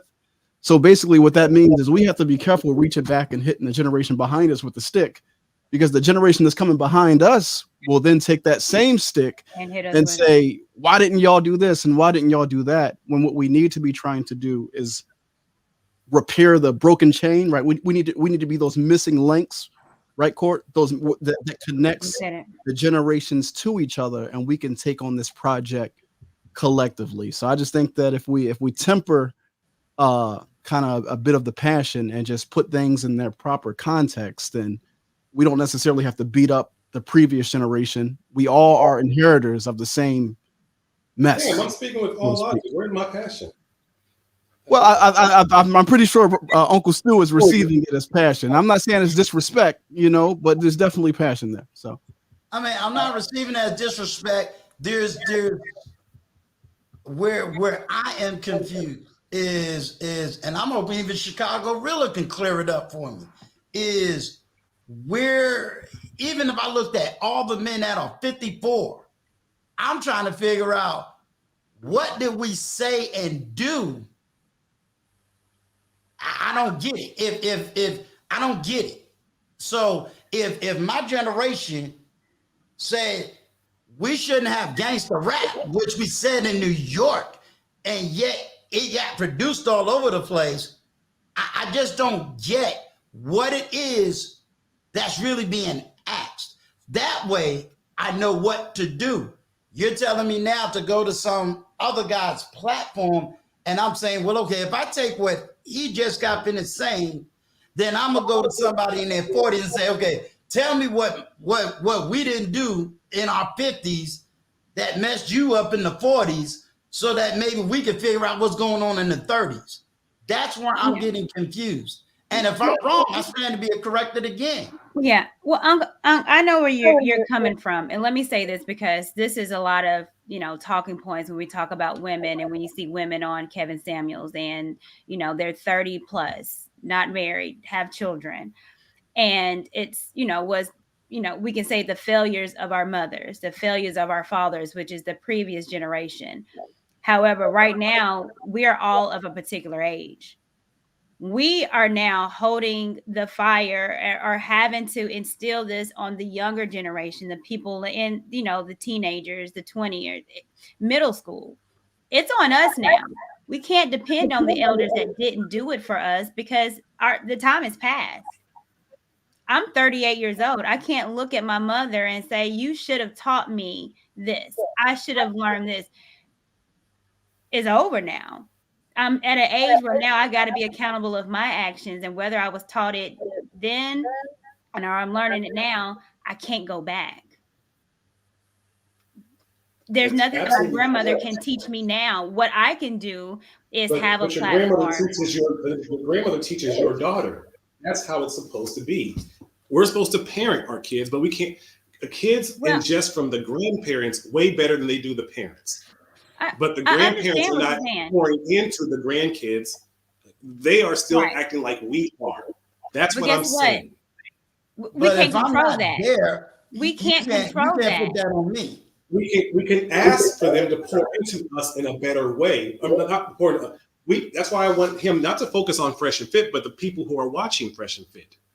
Because that's what really needs to happen in the community. The people who are the elders need to maybe have conversations with us, and then we let them guide our children so we can be the parents. And it's all got to be a village. And it's all got to be a That's exactly what I'm doing on my platform. That's exactly what I'm doing on my platform. Okay. I'm having that conversation. I'm raising up and bringing in men who are my age and younger, and I'm having that conversation. I mean, what more can I do?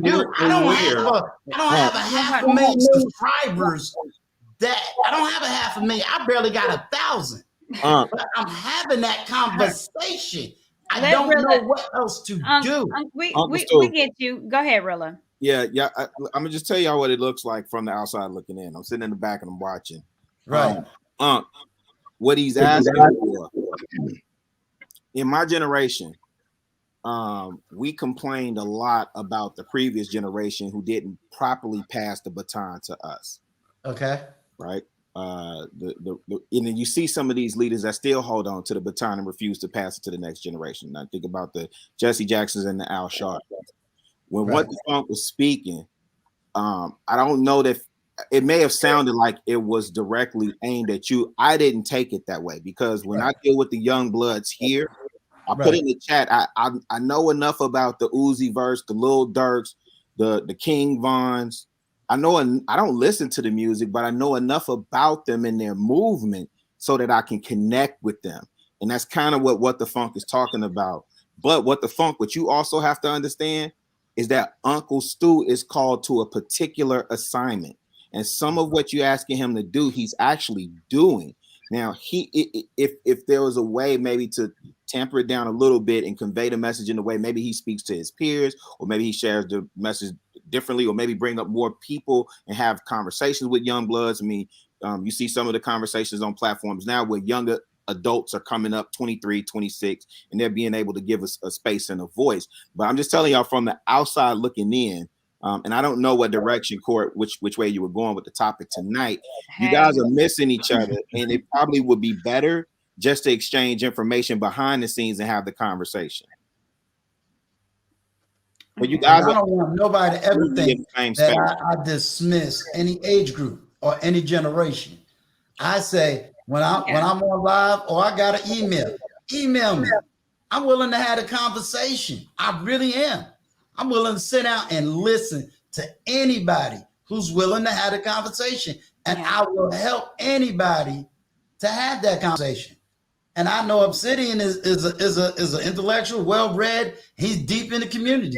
That's why I reached out. I'm saying, okay, Obsidian, can you explain to me? I'm willing to sit down and learn. And that way I can be a help and not a hindrance. I hear you. What's going on, KJ? What you got for us? What's going on? What's going on, my country brethren?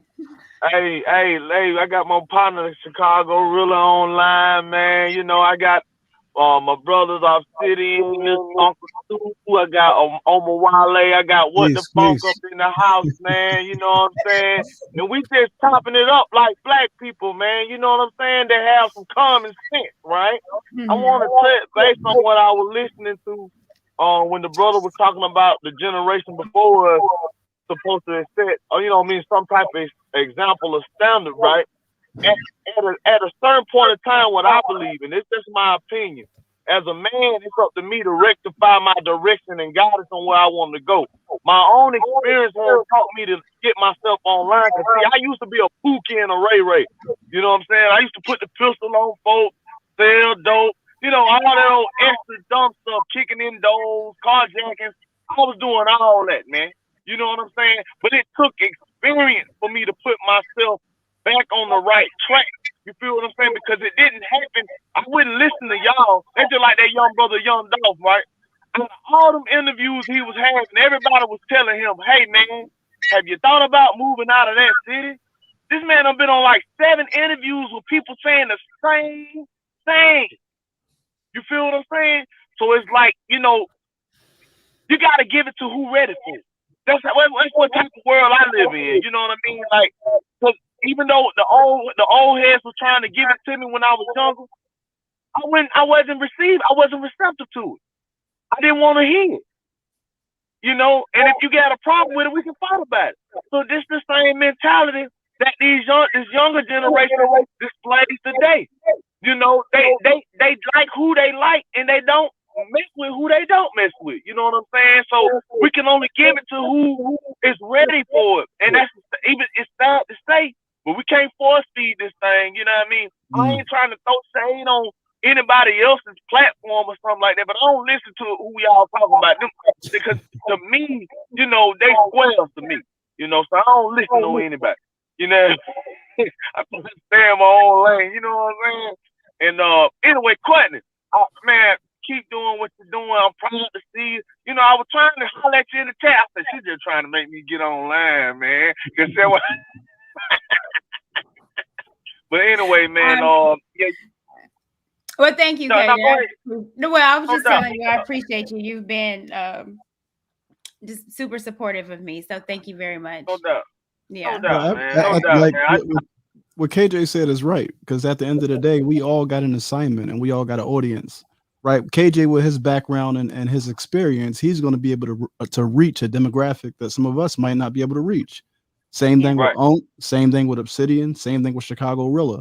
So it's about knowing your Obsidian. I mean, I said knowing your Obsidian, knowing your audience, right? Knowing your assignment, and if you know your assignment, like, you know, man your posts, like get on your posts and do what you're Yeah. supposed to do. Like that's what it comes down to, man. Your posts. Yeah. And to bring it back to the topic, hence is why I think it's important that women are saying something or speaking up. Because like I said, we're all our individual assignments. And so maybe I can speak to, you know, women a way that men are not able to, which will get a point across that will better help our community. So, man, we all need each other. Court, Point you Can I know blank. put this you out know what's there? missing? Can I put this out? Yeah. My Uh-huh. bad, y'all. Can No, I go put ahead. this out there before I step off? So I wanted to touch on that too, right? It's real important that the women echo what the men are saying, because we're putting order and direction back into the community. When this is something that this generation hasn't seen in the generation before that. So regardless if we got women that are perpetrating, they speaking the same narrative. This is what y'all told me, man. They say, man, I gotta act my way into this life. I just can't become that. You know what I'm saying? Like I gotta do some acts. I gotta act my way into it. I gotta fake it till I make it. You know what I'm saying? And even if they, it ain't up to me to see if they genuine or not. I understand that we as black culture, because this is a black panel. We as a black culture need to push our own narrative to our own people, because if we continue to let white media do it, we'll continue to be behind on time. We'll continue to be out of place, and we'll continue to have all these new movements that are an attack on the black family structure. I got love for y'all. Peace. Check your cash out, Court. I'm gonna shoot you something in a minute. Let me get back in there. Hey, Chicago real. I'm gonna catch you on the flip side, Court. Hey man, you already know what it is, fam. You already know what it is. No time back. Yeah. No time back. You feel it. You hear me shouting. Thank you, KJ. Cool. You know But- was Go ahead. was missing from this conversation is the institutional perspective, right? Mhm. Brother KJ just mentioned order and direction, right? When I started putting out my content about the crisis in black manhood, I had to develop a definition for how I even interpret or understand manhood. And the definition was very simple. I said that manhood is a system of order, protection, and direction that's expressed through institutions that are capable of meeting the vital needs of the people. Right, Mhm. that institutional component is significant, and it's often missing from our conversations, right? Because when we look at how the system of white supremacy is maintained, or the attack against the black family is maintained through institutions, is maintained Right. through policy. So, like, we're having a conversation about what we're doing as individuals or what generations are doing, but institutions and institutional memory is what gives the people power and direction, and allows them to kind of like withstand for the long haul. And that's what's presently missing in our community. Where are the institutions? Where's the institutional memory? And if you don't have that, the absence of that, then it makes us focus on the individual. And Mhm. individuals can't fight against institutions. And I think that needs to be reintroduced to the conversation. I agree. I totally agree. Good point. I like that. Hey, Court. Yes, Just really. real quick, I'm gonna let y'all keep cooking, man. I'm so proud of you. Just one time for the chat, y'all get them likes up. Send Hey. that Cash App. You see it scrolling at the bottom of the screen. Send that PayPal. Pay like you weigh. Shout out to Bolo City, and you already know what it is. Wale, salute, Unc Stu. Peace. Dig it. All right, y'all. Go ahead, keep cooking, man. I'm finna type. Thank you, real love. I appreciate you. Thank All you right, so yes, much. ma'am. Bolo, my brother. Hey sis, what's going on? How y'all I'm doing? How's everybody good. doing? I hope everyone's doing fine. Hope y'all be blessed.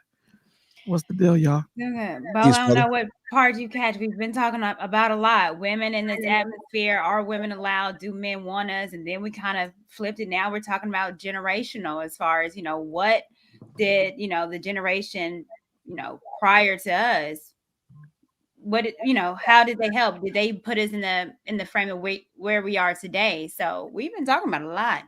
I've been letting the men rock. I like it. I see y'all going in tonight. Boy, y'all They going getting in. Yes. It's just a blessing to be around just the aura of the men in the sisterhood, of people just here to build. Mhm. Right. So, I'm just blessed. I'm very proud to be in such a audience and such presence of these people. Mhm. I think that what my man was saying on the right of me is very important. I think that what we need to start to understand that, Patreon, what we need to understand is before we start getting into the systems, we're only as strong as our strongest link, right? So we really need to get these men on point. Because like I say all the time, it's not all, but there's a lot of men in that run to the manosphere out of dysfunction and hurt. Um, the onus is on us to stop them in their tracks and say, this is what we need to do to get us better. This is what we need to do, because a lot of men are operating out of hurt, dysfunction. And when you look at, some of these men that are in this sector, as they say, a lot of them are pushing a narrative of a life that they don't live.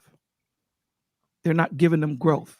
They're not giving them the understanding of, it doesn't start with the woman submitting to you. It starts with them having a reason to submit to you.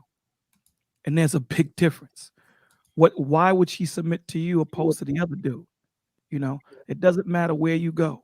I don't care what country you go to. You're still the same man. Don't change. And money is only going to accentuate what you are. It's all it's going to do. If you're an asshole, it's going to make you more of an asshole. Money doesn't change you. That's something that happens from within, and then it blossoms outwardly. So it doesn't matter where you go. So if money is going to be what a woman is going to submit to, there's always going to be another man that got more money than you. Oh, speak, bro. So Speak. that shouldn't be. That shouldn't be. So the thing that we should focus on, and I always say this, like when you look at you in your mind's eye, if you put a circle in the top and two circles on the bottom, right? So you have the circle on top, which is God. That's the focus. And I'll start with the men first. So the circle below the top circle is on the bottom left. And before I'm a father, before I'm a husband, I'm a man of the Lord. Mm. Some men are not going to be fathers. Some men are not going to be husbands. But the one thing we're always going to be is a man of the Lord. And that's going to be our focus. That's going to be our intention. That's going to be what we're here to do, right? That's what keeps you in order. And it's the same thing for a woman. So the love starts perpendicular. The love goes up to the Most High. So you have that two lines in that triangle. So when I'm in my purpose and I understand what my worth is, so I can go out there and demand my value, because if you don't know what your worth is, you can't get your value, right? So you can have a 2-carat diamond worth 100,000 and a 2-carat diamond worth 10 million. So you need to know your worth. You need to know the love. That's why the Lord tells you, love your brother as you love yourself. So the love starts with you first, so that you can love your brother. You should know how to treat your sister, know how to treat your brother. And it's the same thing with the woman, right? So her love starts perpendicular, it goes up to the Lord. So because before she's a wife, before she's a mother, she's a woman of God. Because some women are not meant to be wives, some women are not meant to be mothers, but you'll always be a woman of God. Now, when we're in that intention and in that direction, when we meet each other, we're going to automatically lock in. And then that's when that love becomes linear. That's when that line of that triangle is now complete. Because now we understand that we don't have a cap on our love, right? That was the difference between our old school grandparents and why they loved each other to 80 to now, because we always have a ceiling above our love. We don't have a bigger focus. My focus is the Lord. My focus is making sure she stays in order. And how does my woman stay in order? Not because of me. Let's understand something. Men always think that it's about them putting that smack down and making her stay in order. No, dogs. The reason why your woman stays in order is because of who you represent. That's what keeps her in line. Because when you're not around, she can go someplace else and do whatever. So when you find that woman that is a true woman of the Lord, That's what keeps her in line. So that's what's going to keep her in order with you. So when you make that left turn, she's making it with you, and vice versa. We need to understand that this is a joint venture. The scriptures don't say that we're going to do this without women. In fact, it says that we are joint heirs. Now, I say this all the time. We are created equal in creation in the eyes of the Lord, but not in purpose. We are not equal. We are equal in creation, meaning God loves the eagle the same way he loves the mouse. They're his creations, but he made the eagle to eat the mouse. Period. There was nothing that the eagle did to be put at the top of the food chain. The Lord just did that. So there was nothing that men did to be put at the top of the food chain. The Lord just said, men, you're going to lead, women are going to follow. Period. So we need to understand that we need them the same way they need us. They are our connection to emotion. If we do not have women, there'll be a whole bunch of Spocks walking around. No one understanding each other, right? Because the way we connect with each other, the way I connect with Uncle Stu is through emotion. So through my emotion, I'm able to take this knowledge and give it to him. That's where empathy and sympathy comes. And that's where us as men, we fail. Because a lot of the times when we talk to each other, we can't show that weakness. We can't cry. We can't hurt. I can't call up my brother Stu and cry to him because I'll be looked at as a sucker. I'll be looked at as a punk. We got to get rid of that stigma. We're men. Although that we're built more rugged than women, we cry, we bleed, we hurt just like they do. And there should be no reason why I can't call Obsidian and say, yo, Duke, check this out. I'm going through some stuff right now.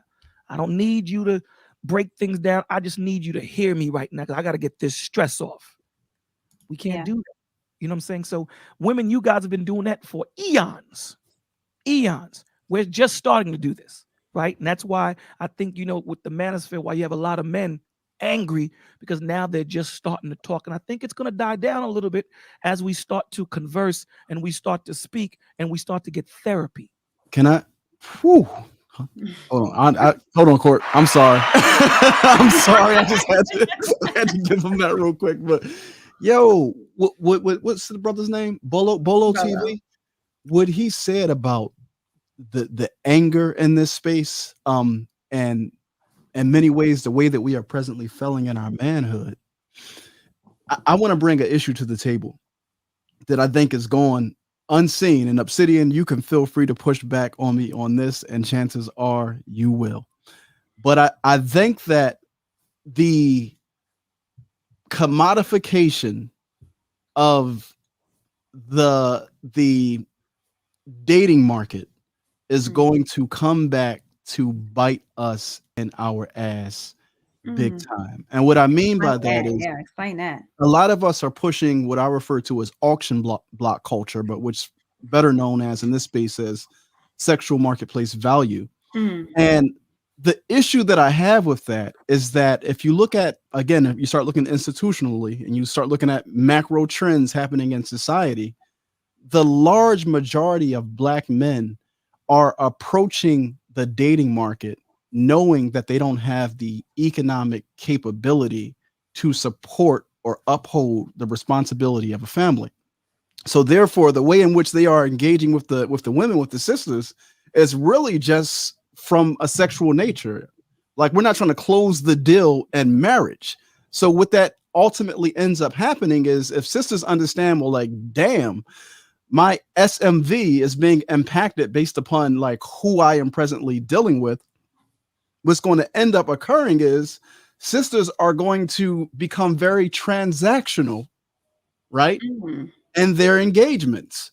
So if you can't like afford them, it's going to be like, well, who do I get the best deal from, right? So this whole the sisters on the panel last week were talking about in the next 10 to 20 years, we're going to see a situation where many women start to push for polygamy because they'll rather go after the one or two high value men than to deal with someone who can't afford to support a family. So I think that once we introduce this auction block culture and a woman understands that, you know, she's looked at as a commodity, well, then she's going to put the highest price on her goods that she can command in the market. And many men will have priced themselves out of the market because they made the relationship center around a dollar value. So I think that we have to be very careful, because when I look at it, that's a failing in our manhood. And I think that it's an issue. So Obsidian, if you want to push back, you absolutely can, my brother. But I just think that it's going to come back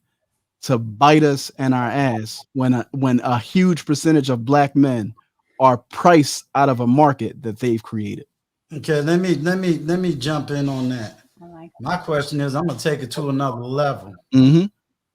I normally wouldn't do this on Courtney's platform. Go ahead on. You are I free. wonder how many of these men that's talking about me realize that I just lost my son less than 3 days ago and had to bury him and pay for the whole funeral. Can they handle being that and then having to deal with the mother that birthed that child? Come on. You talking about sexual marketplace. Try keeping a woman up who lost her first begotten child. You gonna tell me about how to be strong as a man? Really? You talking to a veteran? You talking to me, or are you talking to In general. Okay. Okay. Okay. Not you. But what I'm trying to get everyone to understand, and I said this on my show, me and Bolo had back talk conversations. Sometimes if you don't know the man you talking to, you may not know the fruits he bear and what makes him the man that he is. So while you out there chasing Pooyang, you got another man trying to make sure that women don't lose their minds in life-threatening situations. Are you built to be that real man? You know what's sad, OG, Uncle Stu? And where that comes from and where that comes out of is that if you think it's just about your money and you have no character, most men would have ran in that situation. Yeah. My condolences to you, Uncle Stu. I'm sorry to hear that. So this is why I say, and I didn't want this gentleman to leave. I need to know exactly where you want me to be. Because my brother, over the last week, not only am I dealing with that situation, I'm still running a platform to bring love, knowledge, and understanding without begging not one person for $1. You know why? Because Uncle Stu was able to handle it financially, but it doesn't mean he didn't deal with the pain. You know what Bolo said to me? You know what another brother said to me? They didn't just ask me about the woman. They said, "Are you okay?" I said, "Bolo, no, I'm not okay, but I gotta stay okay because I'm on a mission. I ain't got time to be sitting around here playing with nobody that doesn't want to be a man. You want to be a man? Come on to Uncle Stu platform. You want to be a man? Go read Obsidian's book. You want to be a man? You got to put in some work." I just didn't want to come out because I'm a New Yorker, and sometimes my New York attitude come out a whole lot stronger than any man can give it to me.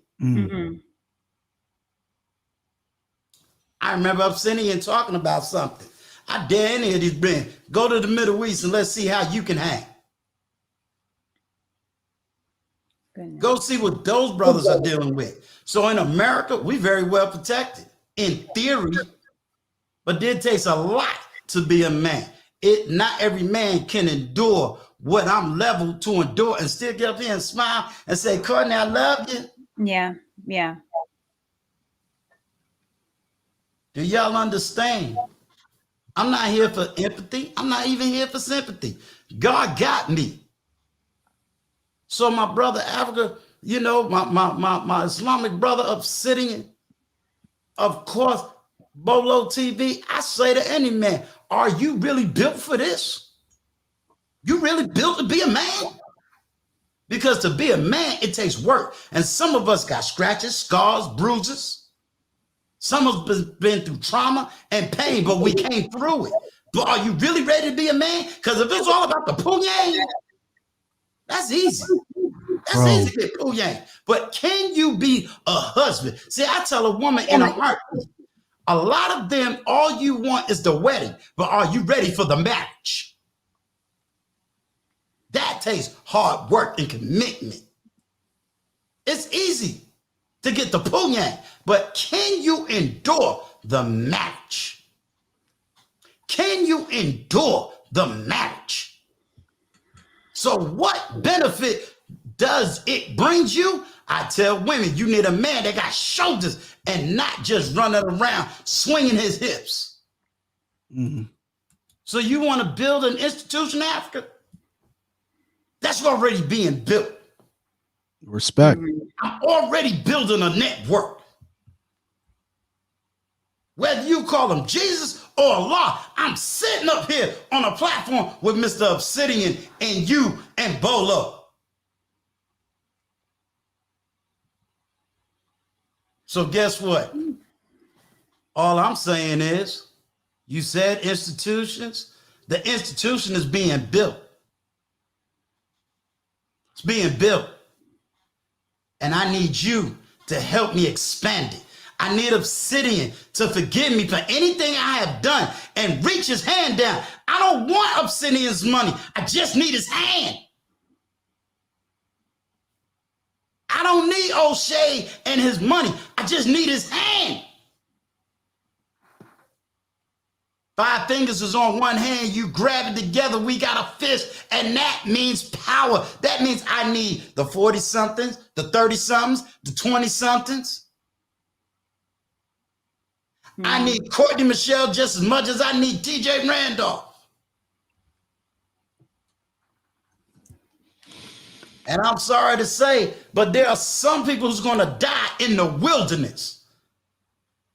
Whether you read it from the Quran, the Sunnah of Prophet Muhammad, or you read it from the Bible, the reality is some people's going to die in the wilderness. And you know what? I'm sorry. Either we going straight or we going behind. Either you're going to sit in your pain or you're going to move in your gain. I think Bolo got a message about that tonight. How do you build muscles? Y'all like to be athletic? I do, brother. No pain, no gain. Ain't that the way it's called? That's Sometimes what it you is. got to work through the pain. Sometimes you got to recognize the errors of your own ways. That's why that chick left you.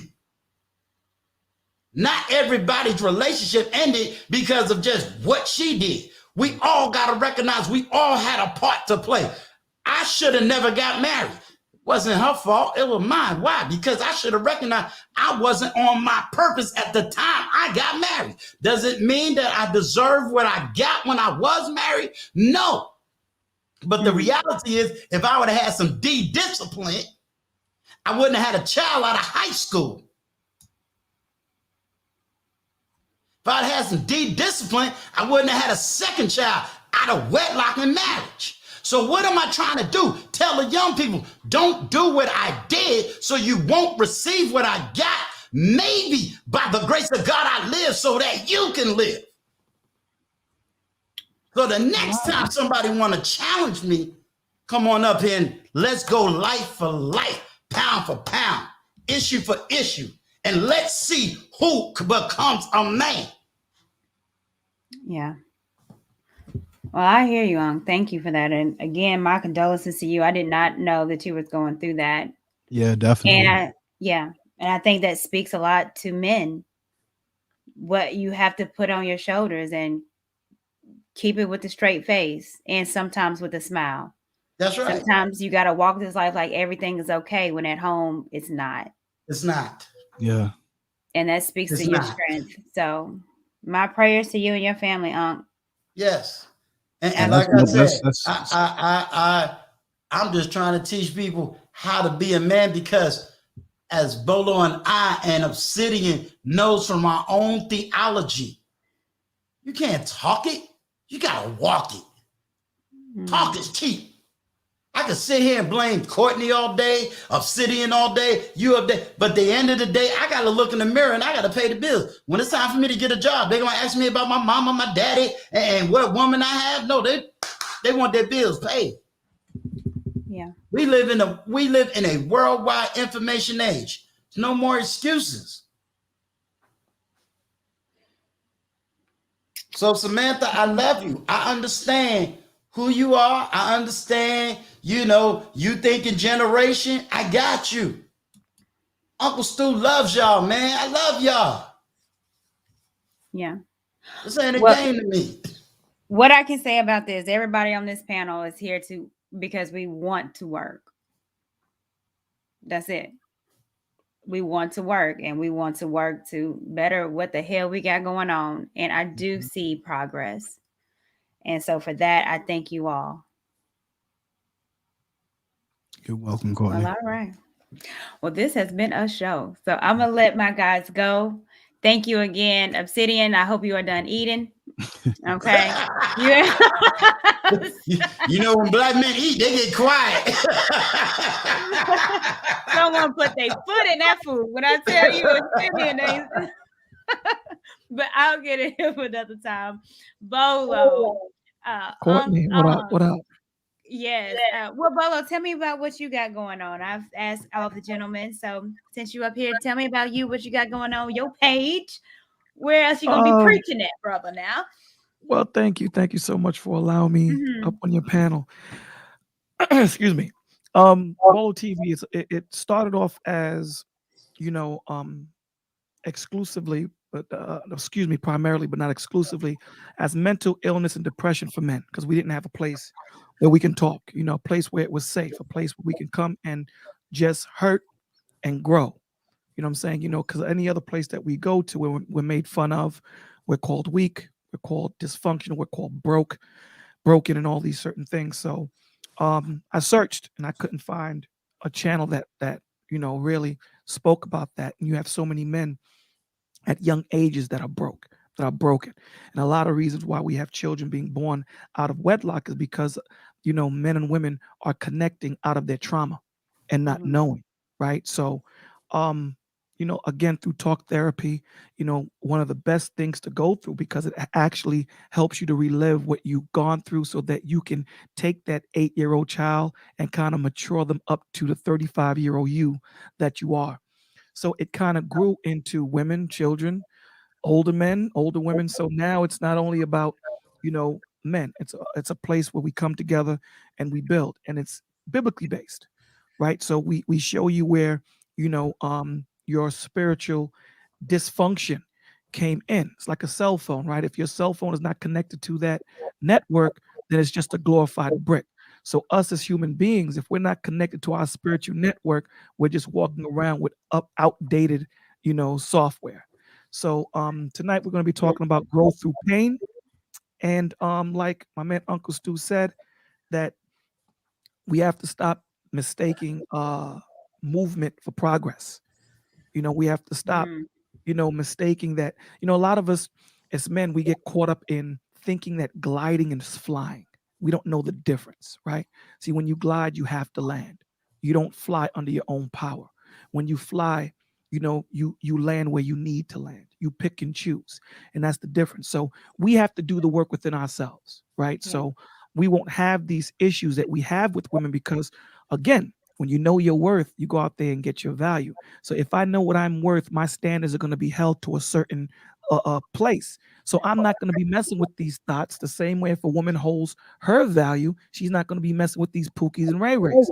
So then we will all connect the way we need to connect, and we will just lock in. That's the problem. The problem is we're playing hockey with baseball sticks, and we can't be doing that. We're in the wrong game. So that's what it's about. So hopefully you guys will check me out, Bolo TV. We come on Wednesdays and Fridays around 9:15, 9:30. And that's what we do. Wow. I'll make my way over there. Thank you so much. Absolutely. Thank you. All right. Well, I'm going to let you guys go. Thank you so much. All right. Thank you for having me. Love you. Thank you for joining me. Everyone be blessed. Look, congratulations on your first live show. On stage, girl. Yes, What'd this you is say, the very first time out, and really want to appreciate you inviting me on and having us all of us get together on your big coming out, and to be continued. I'm coming out. I'm coming. Yes. Y'all gonna really say you the Southern Belle of the Whitney. We just be throwing roses up at you. I am Southern.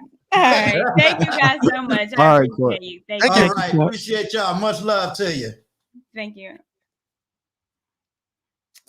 Man. Okay. So it started off as one topic, then it ended up in that, and then we went to church, which you know, God works in mysterious ways, and this show needed to happen, and Uncle Oak needed to tell his story. I'm glad Obsidian came on, Bolo, TJ, Rilla, not everybody that showed love. Thank you. That means the most to me.